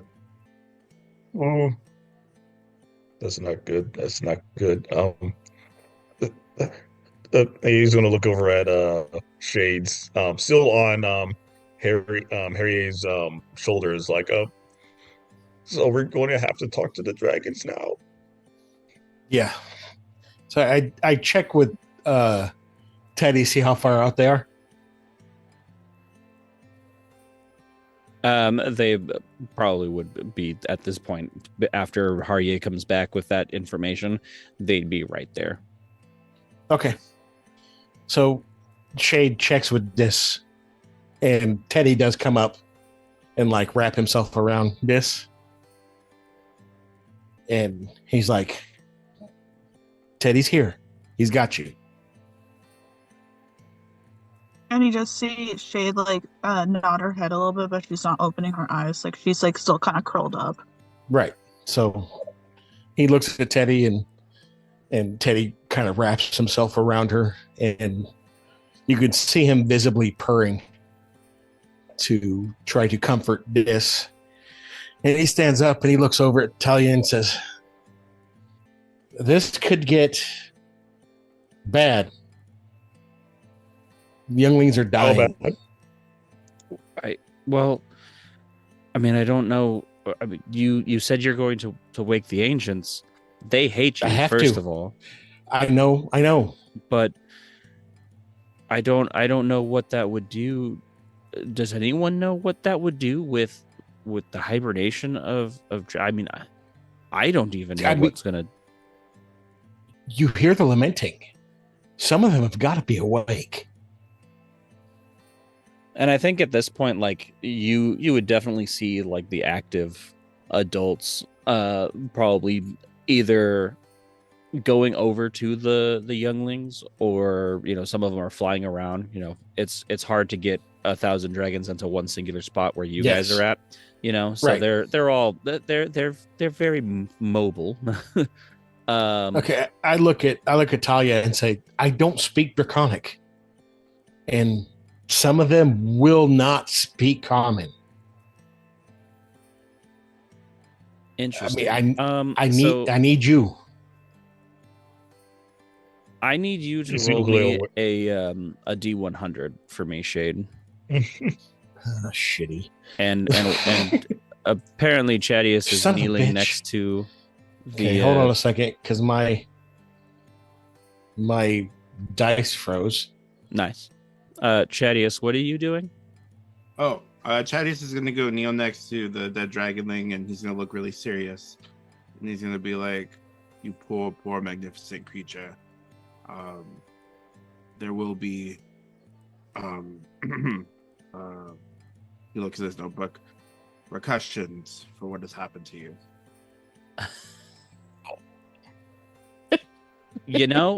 Actually, that's not that bad. I like that. Inspiration. Talia's gonna come up to Chaddious and put her arm on her hand on your shoulder, and say, I'm actually impressed at the lack of intelligence, and yet weirdly the wisdom behind what you just tried to say. The word is repercussions. Repercussions. There it is. And she will actually write it down correctly into your book for that. And yes, I will give you an inspiration for that. Let's go. Thank you. Oh, I appreciate- want to. Sorry. I just wanted to say, like, with the way that you said it, it sounded like repercussions. So. Yeah, cushions for reapers is what that was. repercussions. I think I've seen those at Spirit Halloween every now and then. Yeah. The hands on the ass cheeks. Yeah. Awesome. Okay, D100. Yes. That was annoying. Everything had just locked up. 91. 91. Very nice. Okay. So Talia will direct you to the horn, and Okay. I think sorry, I have to change my voice. I think you should be the one to do this, Shade. They might kill you, but they might not. And she's going to, I have to do a roll really fast. But she will slam her hand into your chest. Okay. And Ooh, fuck. you have comprehend languages for the moment. Okay. So, Shade stands up because I'm assuming there's some kind of little outcropping over this huge area. Yeah, there's the like for the party and for the listeners, there's like this this little tiny almost pedestal alcove next to the waterfalls, and there is this long spiraled dragon horn off to the side that is on the like a stand that, like, think of, like, for lack of a better image, think of Gimli playing the horn at Helm's Deep. Like, this is that large of a dragon's horn. Okay. And Shade looks out over these younglings and these adult dragons flying through the air, and he looks down at the younglings that are dead on the ground, and kind of a tear forms in his eye and falls down, and he sends up a prayer to whatever God that's listening, and he blows on this horn with everything in his heart. Okay.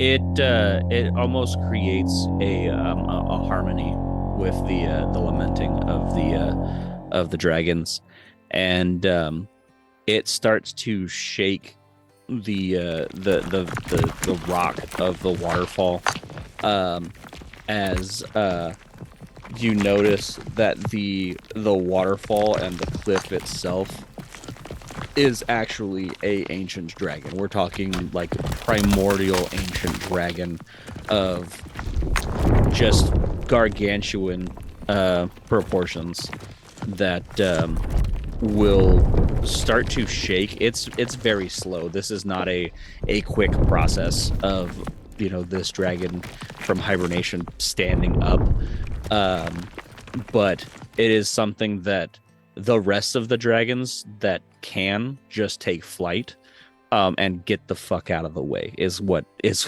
happening right now.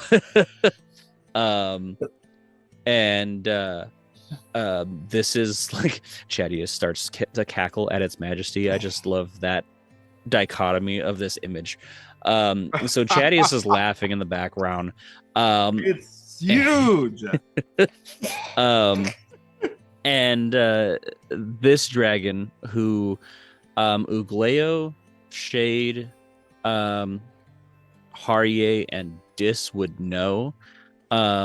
This is Garelith, the Life Giver. This is considered one of the first dragons that helped bring dragonkind into existence alongside Tiamat and Bahamut.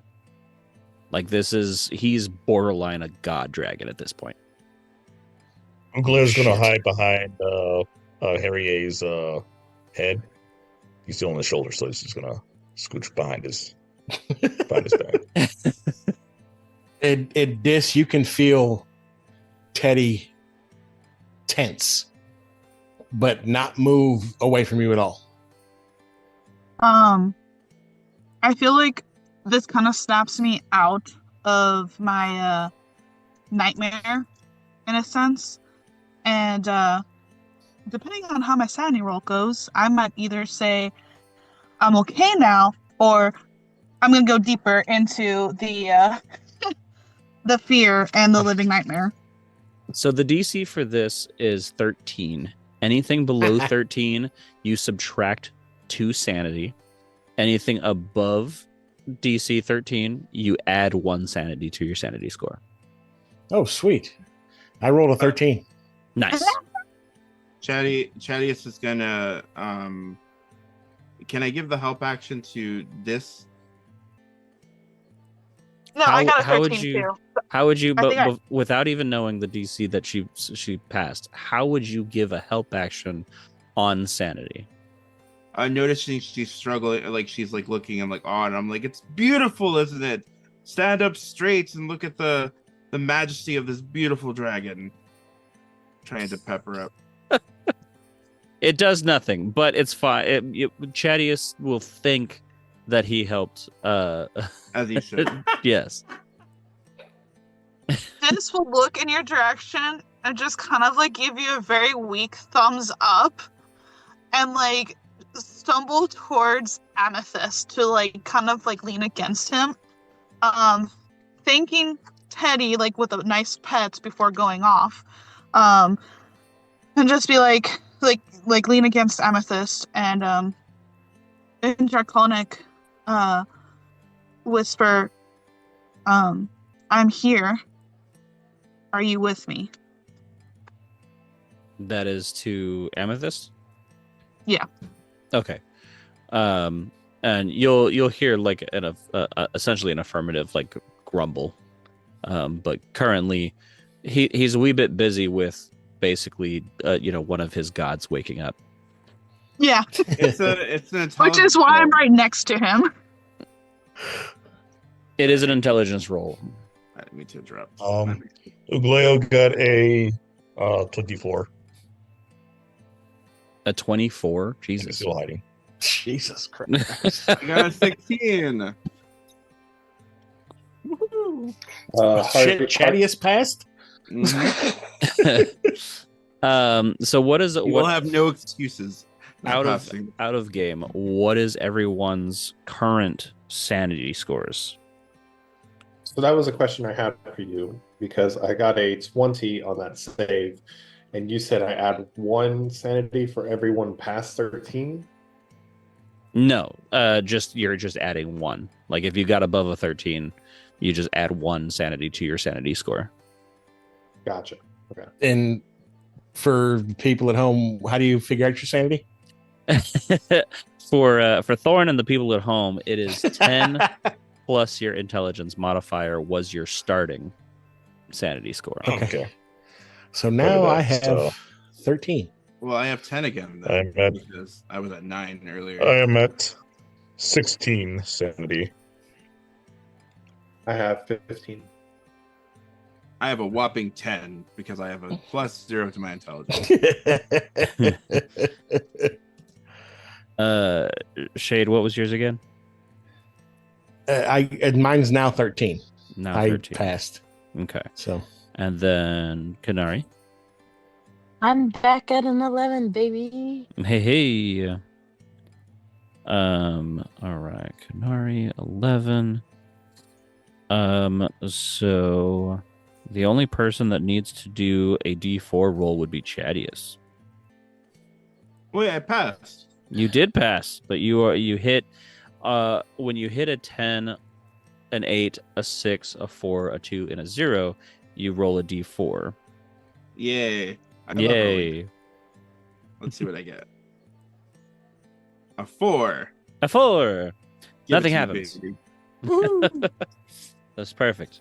Yeah, a 4, nothing happens. A 3, you roll on the short term.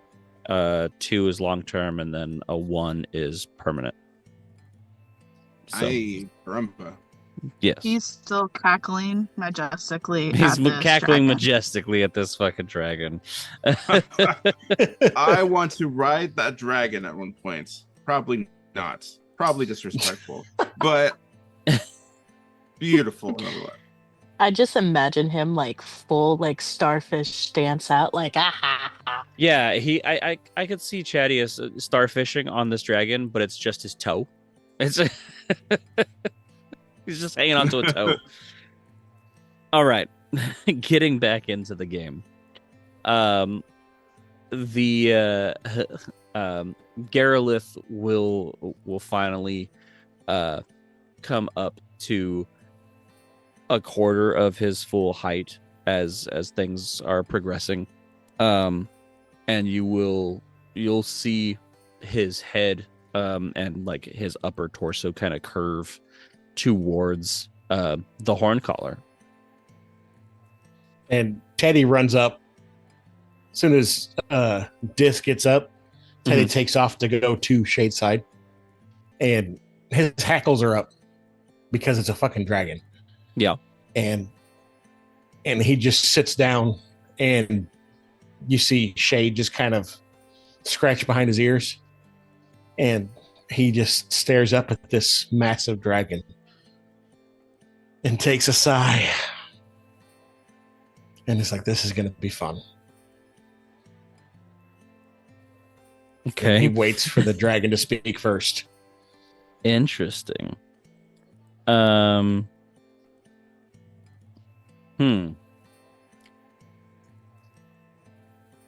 gonna say that you feel a very not subtle prod into your psyche. Okay. This is something that like maybe you even take 1 psychic damage for this. It's Okay. like, Yeah, it's not gentle. Yeah, it's not at all.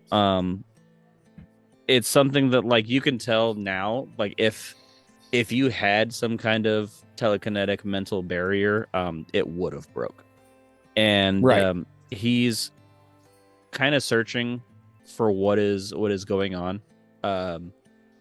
He is trying to figure out what year it is, what like how long he's been, since the last time, all the things, right? The basics of like Right. I've been in a coma for millennia, and what's the deal? And I out of character. So sorry, because I'm really bad at this. What's his name again? Garelith. Yes. And I'll type that in the chat. The life bringer. Shay just looks up at him after that not so gentle probe, then kind of twinges and says, "Oh, great Garelith, I apologize for waking you, but there is something happening that you need to know about."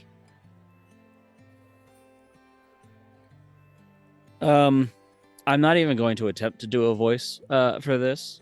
Use your imagination on a deep deity-esque voice.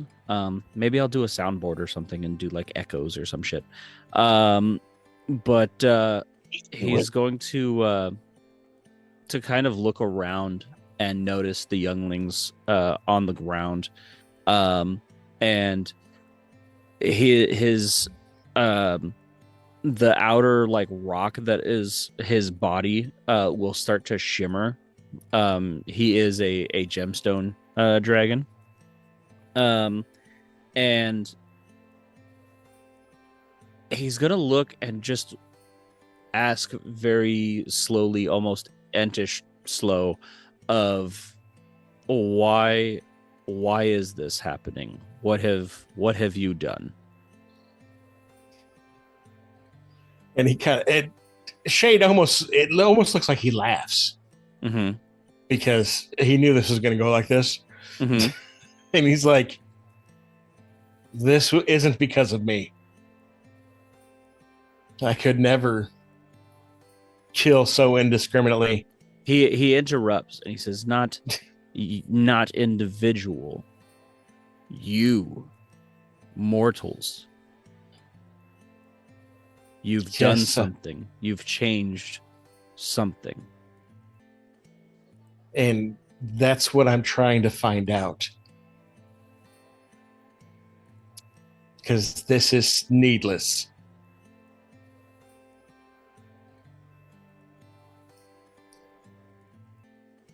The sleeping one. Not what sleeping here. One? And he's very inquisitive. He's he says the sleeping one pauses and then says, "Not here."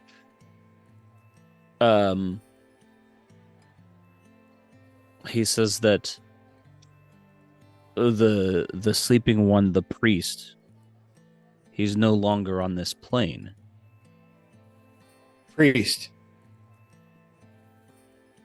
What name does he go by with mortals? There's a really unsettling pause, and he goes to tell you in your mind, and it is static.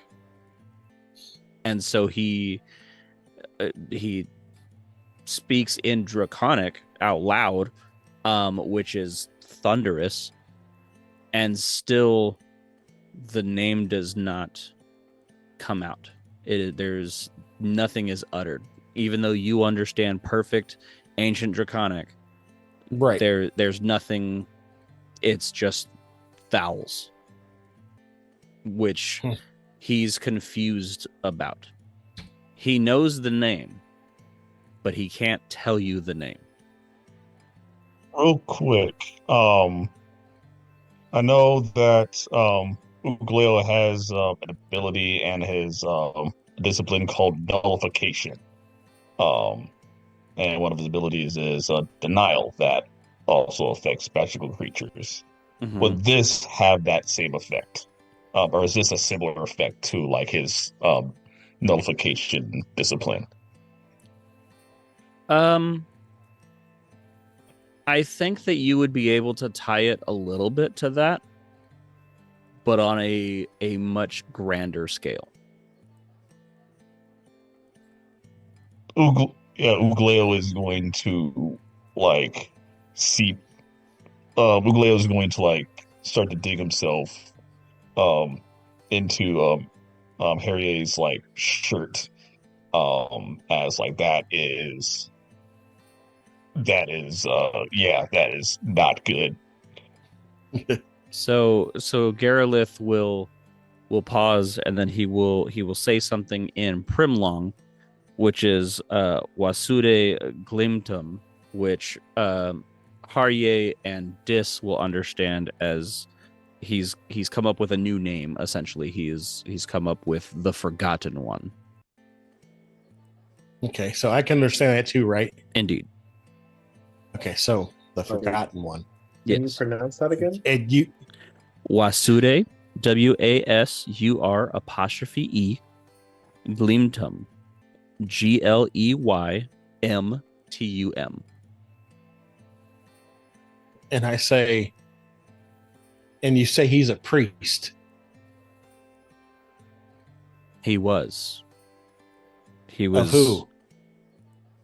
The great ones, the old ones, all of us.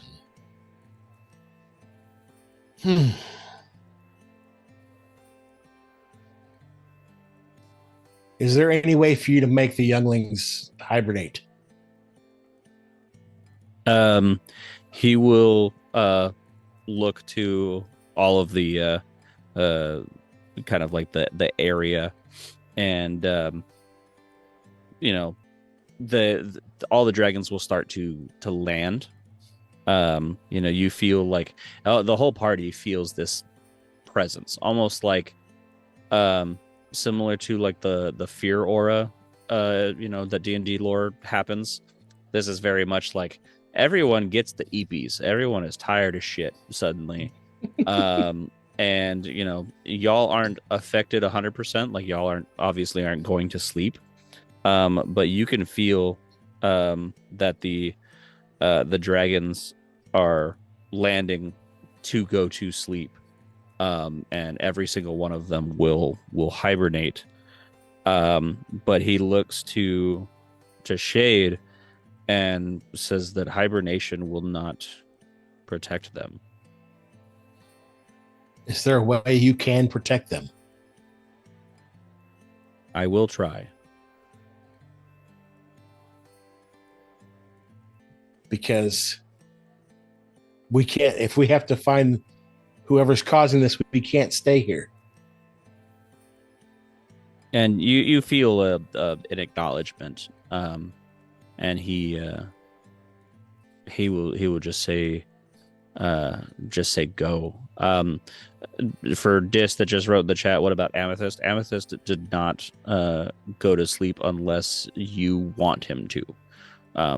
He recognized the bond to the two of you. Amythyst is a adventurer like you at this point, part of the party. Okay, so he looks at this grand dragon and he says, I give you my word. I will get to this. I will figure it out. Protect yours. and I will figure out what's going on this side. He grumbles, and he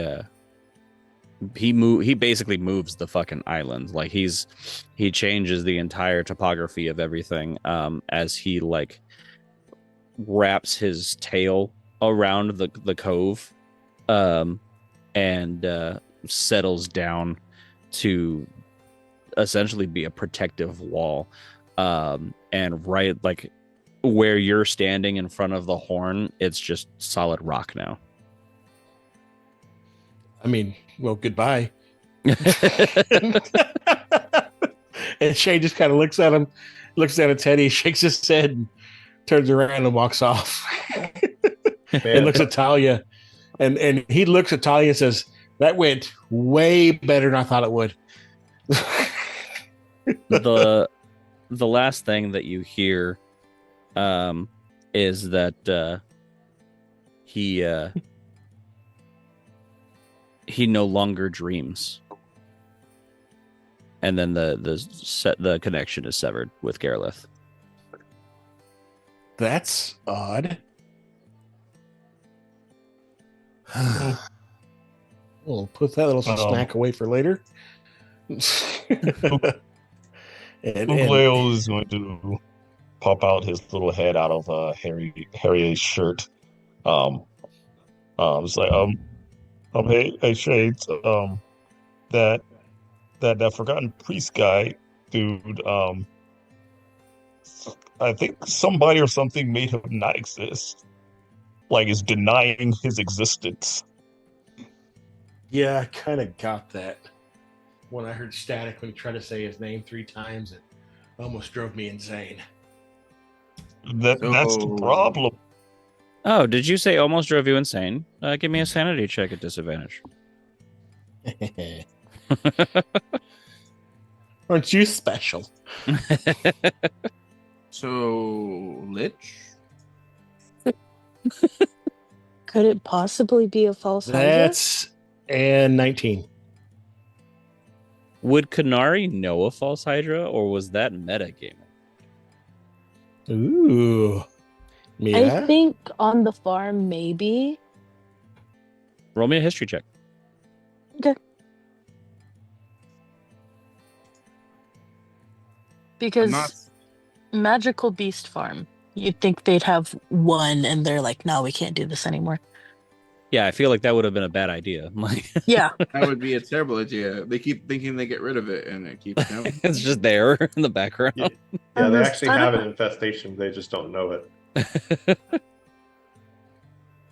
Does that's just wrong. Would Ugleo know what a false Hydra is? That's a dirty 20.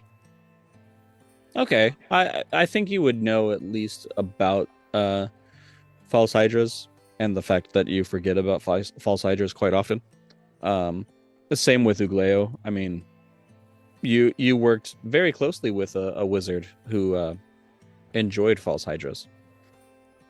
Ugleo's like, no, that makes you forget. This is erasure of one's existence.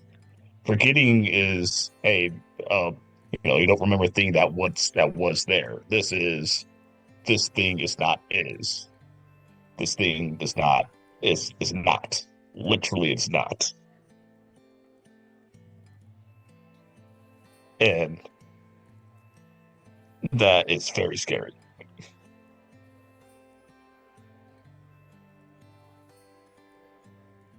Okay, well, so he basically told me that this forgotten one, he couldn't tell me who he worshipped. He just said he used to. Yeah, he used to be a priest. And he's causing this, basically. I told him to try to protect the younglings. And I don't know if you've ever asked something of an ancient dragon yourself and said, hey, can you do this? And they just said, I'll try.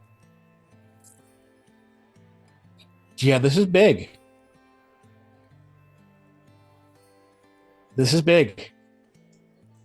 this might be lich adjacent, and if uh, uh, I don't wanna, Told I you don't wanna, so. I don't wanna. But we gotta that whatever this forgotten priest is doing, he is obviously very powerful enough to do this, and and he's gonna hide back into Harrye's shirt. Harrye's shirt is very warm for Ugleo. It's gonna nuzzle a little bit.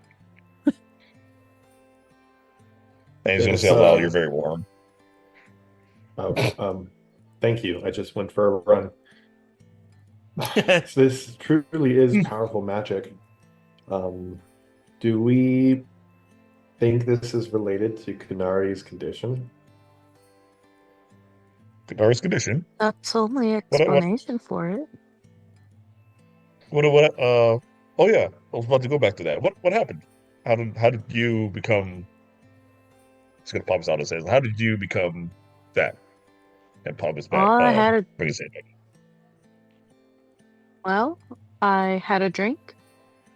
I passed out, and I woke up like this. He's gonna pop his head back out again and says, if you are able to find me whatever liquid that you drank, I could probably be able to take a look at it and probably be able to make a reverse compound to reverse that." And he pops his head back in. Talia will actually speak up and say that I've already been to the sleep hut, figuring out what was going on. It wasn't the alcohol. As a matter of fact, Quinari, do you feel like you can do an extra spell? Because that was what the potion was, the alcohol was supposed to be. It was supposed to give you an extra boost. Oh, so you Actually, fucked it up. Do Say again, Keys. could the I do feel like I can do it. I don't remember out of character. I don't remember what the spell is. I wrote it down, but it's all the way in another place and it's too cold. So I'm not going Fair to be getting enough. up and grabbing it. Fair enough. As the DM, completely out of character, I also don't remember the exact spell, but it was like a thunderstorm spell. It was like a level 4 spell. But yeah, so you know that you can still produce that spell, and that was what was supposed to happen.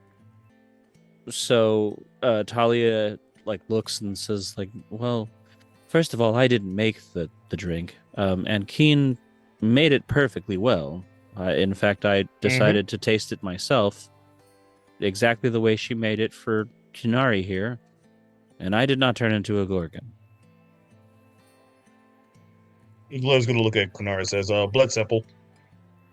And he's gonna Whoa, see his whoa, like whoa, whoa, whoa, pop whoa, back whoa, in. whoa, whoa, whoa, whoa, wait a You see him pop second. back in, and out is a little vial, like a very small vial, and it's like blood sample. I think it's appropriate to ask for a blood sample, not just demand one, Ugleo. Consent, sir? Okay. Quinari, can you give me a blood sample so I can test whatever happened to you, whether it be the potion or whatnot? I am very expertise. I have expertise in alchemy, so I might be able to figure it out. And he reaches the vial out. Fine. Too much. If you'd like, I can get the blood sample for you. You, sir. No. I trust the owl. Well, I have more. I have this sharp shell right here to prick you with. No shells. No. No sharp shells. What do you have to draw the blood, Ugleo? And he's going to his little bag, alchemy bag, and he's gonna put a little like a little blood extractor syringe. So yeah, it's a little small, but Is it clean? this is clean. I don't. What did it take me for? A savage? A human? Those guys are dirty. I don't like needles, okay? They're- Here, why don't we? Let's see. Hold my hand, Why Chaddious. don't you? Okay. And I look at all Before the heads and I said, why don't we focus on trying to make them all hum? A what? Make all your snake heads hum all together in unison. Close your eyes and focus. I don't know if I can do that right now because I'm very distracted. Oh, you think I'd be better at this? Quinari's gonna stick her like arm out and just like grab Chaddious's hand, and because she's like so like the tail like wraps around Chaddious as well, and she's like, please just get it over with, get it over with. Now squeeze. Ugleo is going to glow, and it's going to cast do enhancing surge onto Quinari. That's going to give you two temporary hit points. And yeah, he's gonna like do a little like screech, little like harmonic screech, and it's like, yeah, there you go, hurry up, and he's gonna pop his head back in.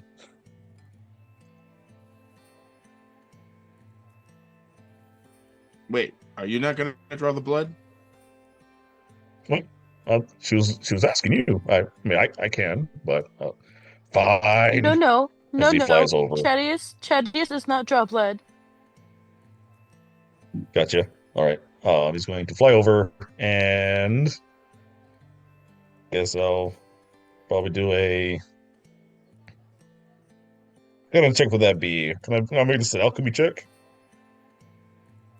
Yeah, go ahead. All right.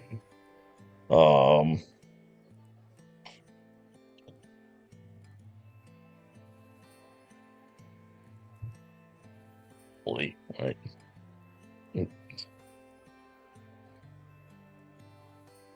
Five, 6, 7, 8, 9, 10, 12, 13. That's a 13. Okay. You look at this at the blood. You're using your alchemy's tools. You look at it, and it is blood. Need more time for more, and he's gonna, he's gonna pocket the blood, in his alchemy bag. Yeah. There's nothing like inherently magical or anything weird about it. It's Gorgon blood. I never thought about changing the colors of blood, but sure, it's silver blood. You know, it's looks like regular, and you would know it's regular Gorgon blood. So, yeah. See, we're all good. I'm gonna put a band-aid on it, or whatever the equivalent of a medieval band-aid is. And then out of character / bonus content for this part, you rolled 100 flat out on the D100 scale. So there is limited history about some beings called the Ancient Ones, the Great Ones, the Great Old Ones, things like that. You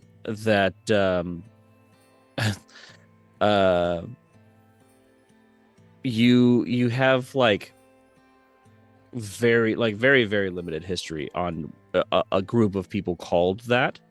There was something mentioned about a sleeping one that was a priest of these Ancient Ones, that he laid asleep to keep the essentially the quote unquote the baddies, the bad ones, locked up. Like it was something that while he was there these things were not on the plane. So potentially if what the dragon is saying, if Gareleth is saying that there's the Forgotten One is not sleeping, it could be something tied to that. But you really don't know anything further from that. Okay. So, kind of like in a nutshell, it's basically that there was, like, from what I remember, there was an ancient one that was sleeping in order to keep, I guess, abhorrent creatures away, and based off of what Gareleth said, that he no longer sleeps, and the fact that we can't really say their name, and so we've created a new one called the Forgotten One, but he is among the ancients, like, of the ancients. And then finally with what Amythyst said of mortals live on a placid island of ignorance in the midst of a black seas of infinity, and it was not meant for them to voyage so far. I'm honestly focusing on the part where it says mortals. So, and this is me asking our character to see if she could put this together, because I mean, I know her wisdom is high, I know her intelligence is high, but would she have put together potentially the chance of mortals did something potentially to fuck up, that has to do with the fact with this ancient one that he no longer sleeps, potentially that we woke him up or something, because we still don't know why the magic ceased existing. At least I know she doesn't. This does not. Right. And so I feel like she's leaning towards the fact that something was done potentially by mortals to have affected an ancient one who kept, the horrors away. And now that he no longer sleeps, those horrors have entered into our world. There's like a potential chance. Potential chance, yes. Okay. Because from the limited history that like, if there was actually one of these ancient beings just like on the material plane, you would know, like, okay, that would be a thing. She's gonna finally like stand back up, kind of balance herself a little bit by stabilizing, holding Amythyst, and then walking towards the group, kind of like asking Amythyst to come along, and she's gonna look to Shade and say, I know one place where we can go to find more information.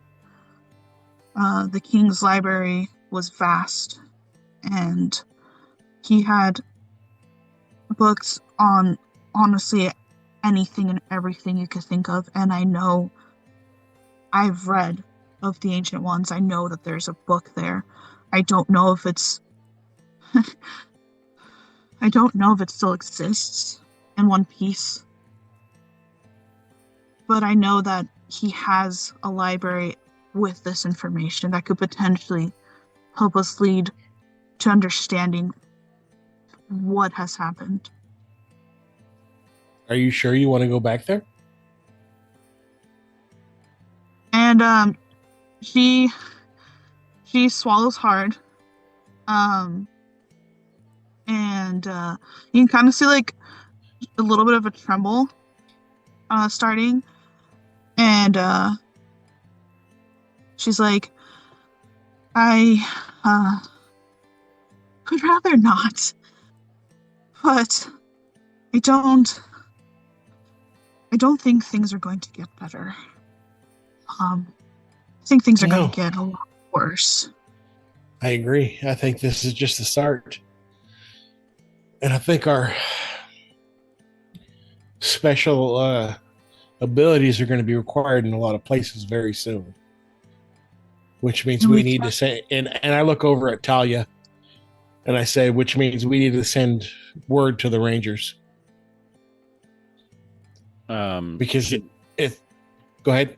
I was just gonna say she nods, but she looks to you and I don't even know where to begin to tell the Rangers. Like, what do we tell them? Tell them what happened. Tell them we woke a god. And tell them the younglings weren't hibernating. Tell them they were dying. Tell them why we had to wake that god. And of all people, me. And then what? Tell them that when we asked the god, what do we do? He went, and went back to sleep. Yeah. I mean, they're gonna realize there's something wrong. We need them to take care of everything else that I normally do so I can figure this out. And I kind of stopped and said, so we can figure this out. And I look at Dis and Harrye and Ugleo and Quinari and purposely avoid looking at Chaddious. And I said, it looks like we're going to Miss Becky. Adventure waits. I mean, library? She verbally like says, "Oh, I will send word," and then she kind of like whispers to Shade, "You were told to keep him alive." I know, but I'm pretty sure even his brother's going to understand. This is beyond that, and I say very, very quietly, if we have to do this and this is as bad as I think it's going to be, none of us are going to survive. Dis does hear this, by the way. I kind of have like 1,000-yard stare, honestly. And you feel Teddy rub against your leg. And I have shaky, like my breathing is very shaky. And I'm like, we are going to need to get ready. We need to get our gear. We need to make sure we have everything. Yeah, and I'm gonna be honest with you. I need a drink. And he Shay just kind of, he's standing tall, he's standing straight, and his shoulders just kind of go down. Talia will swing a water skin that is like on her back always, and just kind of like swing it forward and just like hand it to you. He takes this big old swig of it and he gives it back to her and nods and thanks and says, "This is gonna get bad. This is gonna get way worse than it is now before it gets better." She squeezes like the equivalent of like 4 shots. He looks at Shade, just kind of settles and looks at everybody. Says, "Listen, we started this with you," and he points at Chaddious, who is currently making bracelets with seashells. He says to find a lich. And I'm pretty sure this is going to be way worse. Talia, like, when you say that, she's like, I mean, yeah, probably way worse than a lich, but I mean, a lich apparently isn't even not on the bingo card anymore. It's a possibility. Yeah, honestly, well, whatever it is, together we will destroy it. Which is what I'm asking. So this started out as a fool's errand.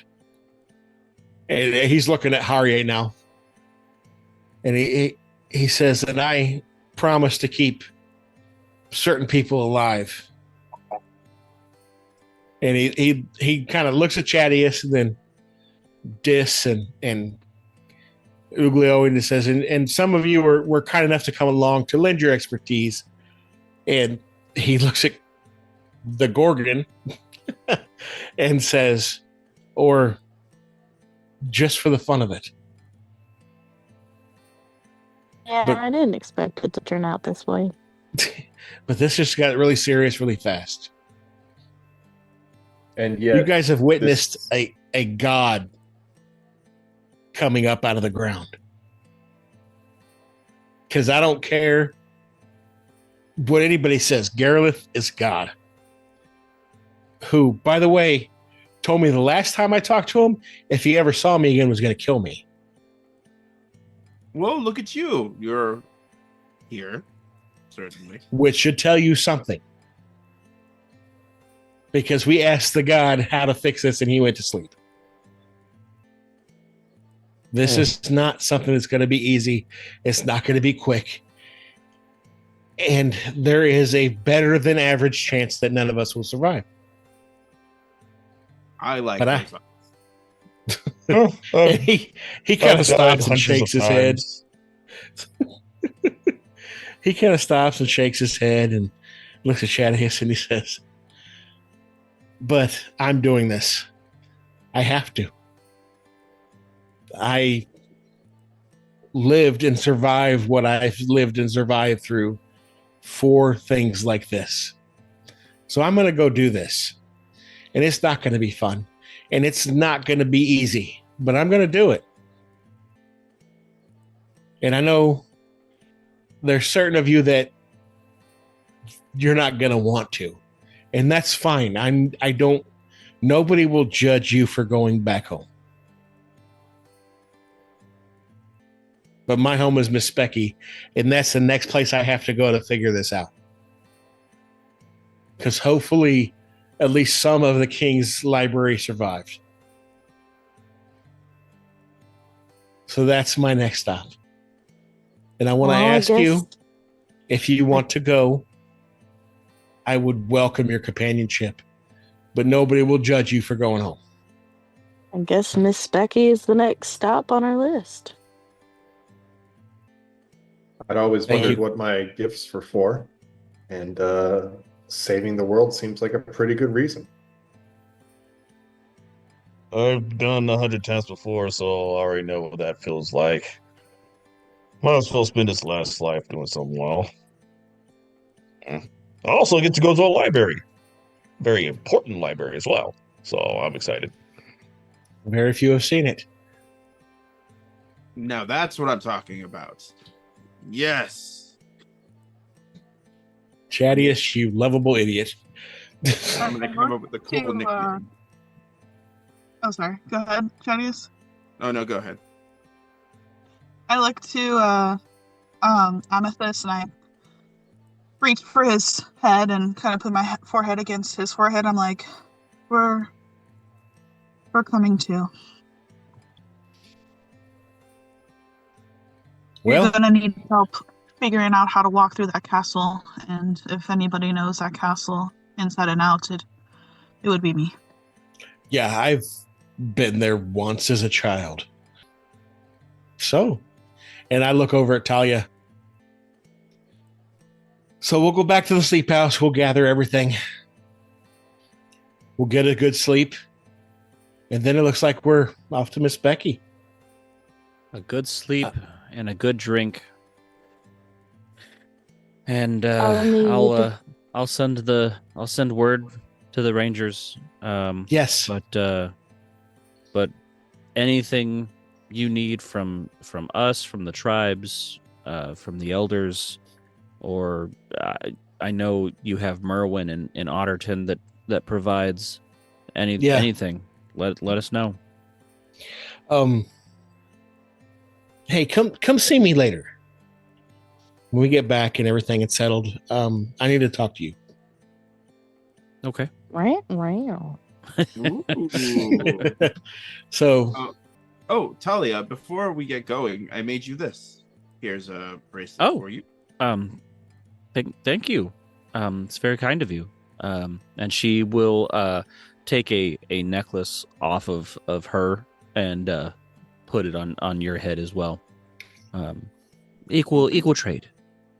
I appreciate this. I will protect it with my life. And so you guys take a very a humble stroll. Yeah. To the longhouse. And you're greeted with open arms and warmth. The Dragonborn are back in the hot spring, and they see you. They look you guys up and down. And they're like, yeah, you need this, and just kind of like make it a little bit hotter.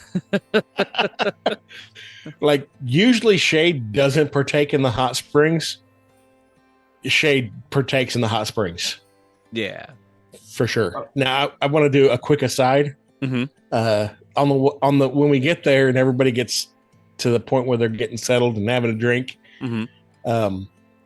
Teddy goes up to Ugleo and kind of looks at him weird, and he goes, "Sorry for biting you."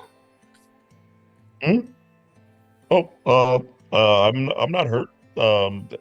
Appreciate it. Apology forgiven. How would you like the whole increased competency thing? As you like wiggle his I appreciated it. his It was very nice, but I just want to do it. You got crazy. The three a bunch of dragon kids died right in front of us, and the Amythyst was lost his memory. I don't know. I'm an owl. I'm a small avian. But I was there to protect you.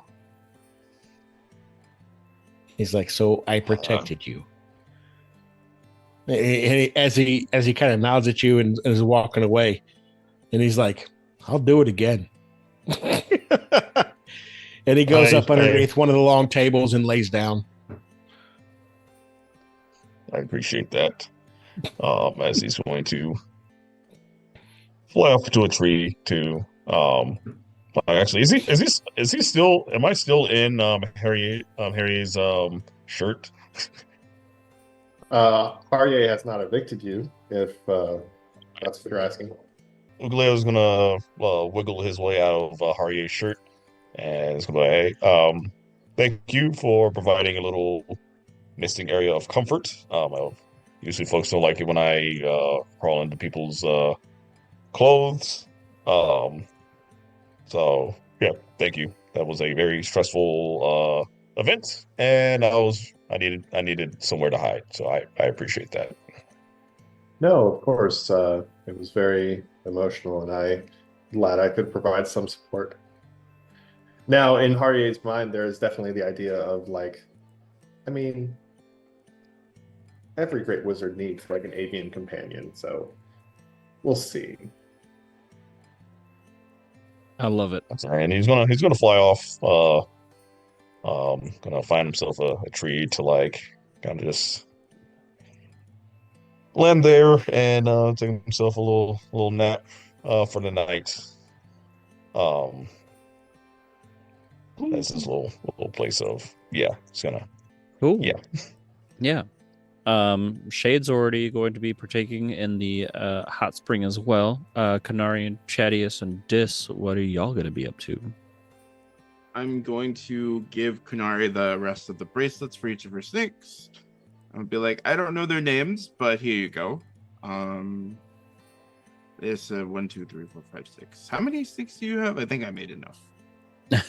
I haven't counted them yet, but I'm sure I think they all appreciate it. I'm still getting used to this feeling. But I appreciate it. Thank you, Chaddious. Of course. We must have a bond as a brotherhood.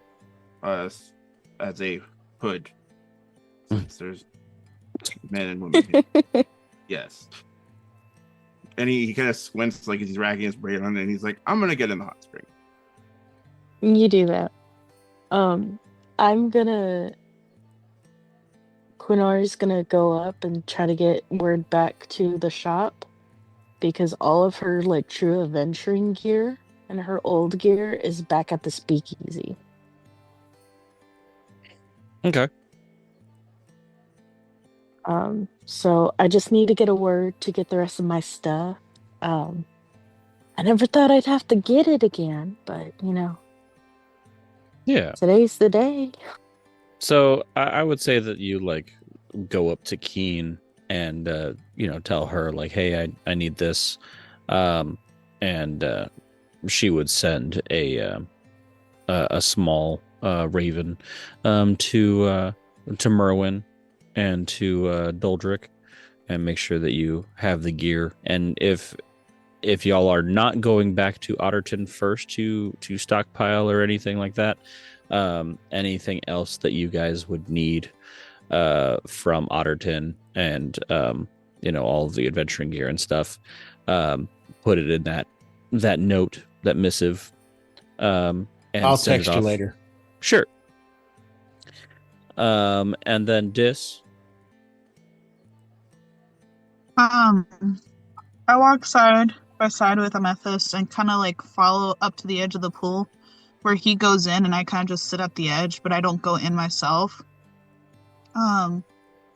And so I'm as close to him as I can be, and I kind of just like underneath my breath say, I should have wrote on the shop notes, closed until further notice. I'm sure they'll understand. I'm sure you could. From your memories, it seems the island doesn't operate the way the rest of the world seems to operate. If that makes sense. I don't think anyone, perhaps your mayor might be upset. I don't know. Your memories seem to be foggy around him, but I don't think it's a problem to keep a bookstore closed for long. I think Merwin would have did it. Probably. Merwin knows both of us too well. Yeah. Yeah, because she wrote be back in a few days. She wrote. Well, at least this. Be back in a few days. Merwin would have closed it, but when I send the list of crap we need, Merwin would have put gone till further notice. So before the night ends, Talia will come up to Shade once everything's, you've enjoyed the hot springs for a good minute. People are starting to bed down and things. And she'll come up to you, and you wanted to speak to me.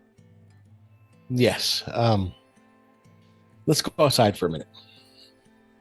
Okay. And he gets up and he grabs his bag of holding. Mm-hmm. And tells Teddy to stay sleeping. And he goes outside with Talia, and he opens his bag of holding and shows her what's in it. Okay. Roll me that D100. So for the listeners, what is happening is he has a magic item. It is a bag of holding. And in this world, if you roll an 8 or lower, it will lose its magic abilities. This 25. Perfect. But this was the bag of holding, or the sack that Merwin had gifted him by a unknown gifter. Merwin didn't know where it came from. It was just, addressed to Shade. And Shade looked at it behind the scenes last session, and there is just a broken displacer beast tentacle inside this sack, with the etchings like etched into the skin of the tentacle that just says "You're welcome." And Talia looks at this and is confused. I know that Teddy doesn't, have a one of his tentacles, but this isn't his, is it? It's quite small. It's his. He was a kid. He was a youngling when he lost his tentacle. I was 15. Why have you carried this around all this time? And why does it say "You're welcome"? I got this from Merwin 2 days ago.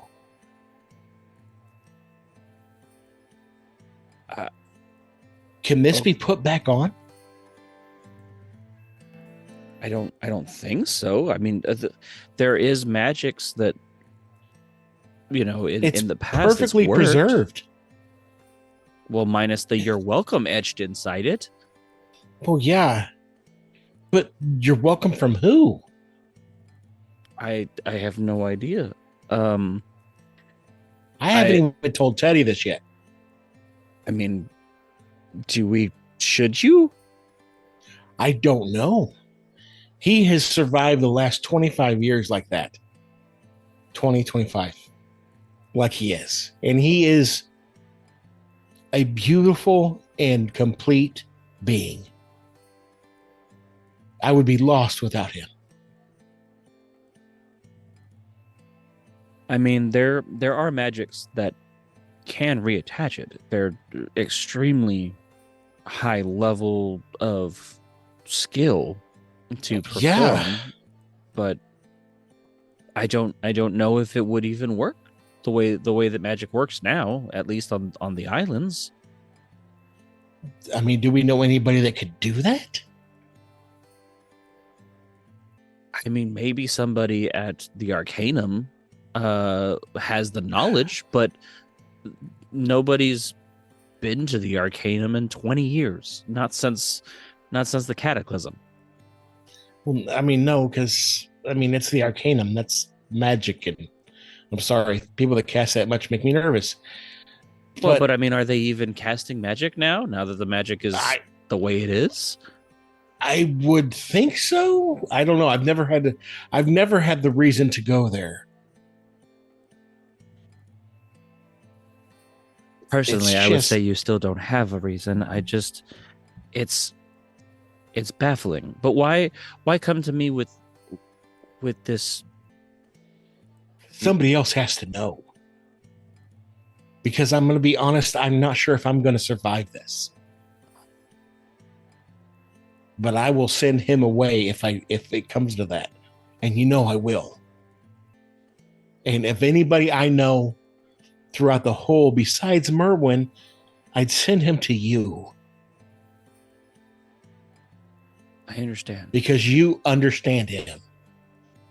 I do. I mean, what happens if we reattach this? I mean, I don't know. I know if I show him, he's going to want it reattached. He's always been a little self-conscious about the tentacle. Well, the thing is, though, is what I'm worried about is if it's cursed in any way. I mean, I don't necessarily feel magic, but nobody just writes "you're welcome" on somebody's skin. But that would be like me cutting off your leg and then giving it back to you and saying "you're welcome." Okay, this is what I remember. When everything happened, we were in the forest. He teleported. It cut off his tentacle. It was right there. He only teleported like 5 feet. We were just playing. We were kids. I grabbed it and we ran to my parents to show them and hopefully get it put back on surgically if need be. And I mean, you know what we ran to. I'm still amazed we survived all that. I'm surprised any of us did. At this point, Talio is going to kind of like she wipes a tear first of all, but she just kind of like puts her hand to her forehead and it's just like I don't think right now we need to worry about this. I am interested in why you were given a bag of holding. I mean, clearly this is still magical. The tentacle, not so much, but the bag itself is still magical. Yeah. Which begs the question of where did it come from? Because anything that Merwin and I have gotten imported from the Sword Coast, from Everest, from anywhere, always loses its magic when it gets here. Yeah. Which means it was here in the beginning. But and where? Somehow survived it. It had to be in some place that did, because when it comes down to it, I haven't seen a bag of holding since before. So I don't know where this came from. I have no idea. All I know is it's still magical. It's holding a perfectly preserved displacer tentacle from 20 years ago. And Merwin didn't say anything about it? No. He didn't even know who gave it to him. He just said it was for me. Talia is going to write another note and send it off to Merwin, and she's going to let you know. I want to know if he even knows that this was a bag of holding. Because I feel like Merwin would be above himself, but like just to see magic again. You know how he is. Oh yeah, he is desperate for anything with magical properties. So to just hand it over and just be like, oh yeah, here's this thing that came from nowhere, from no one, and I don't understand. And I didn't know it was until I opened it.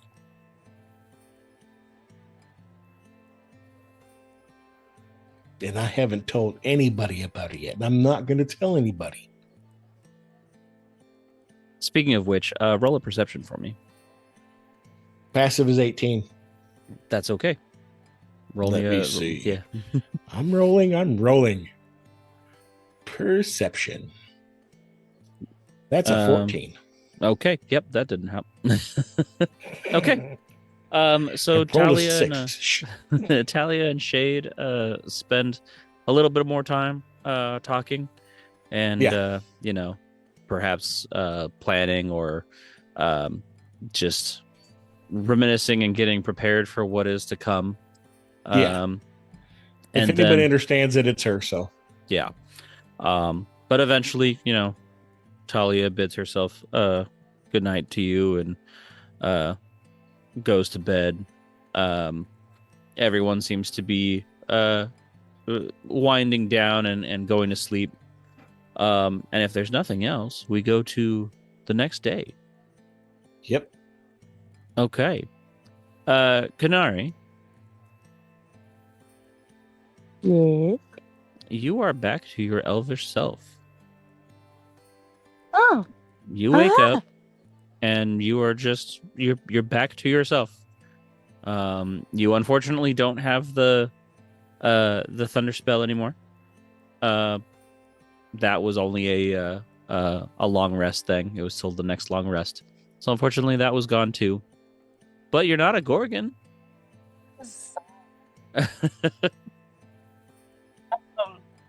I'm gonna like bust down the door and I'm gonna start singing down the hallway. It's like, oh, it's a beautiful morning. My seashells.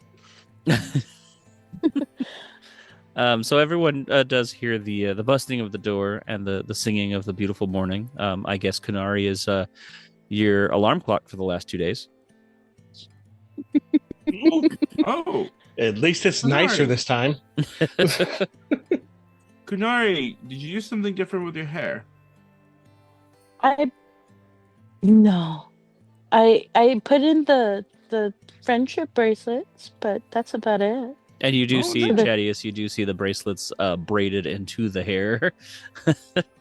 Well, they where look they were. very beautiful. Thank you. I appreciate it. Well, if you ever get scales again, let me know. I was looking up scale remedies to make them shine. But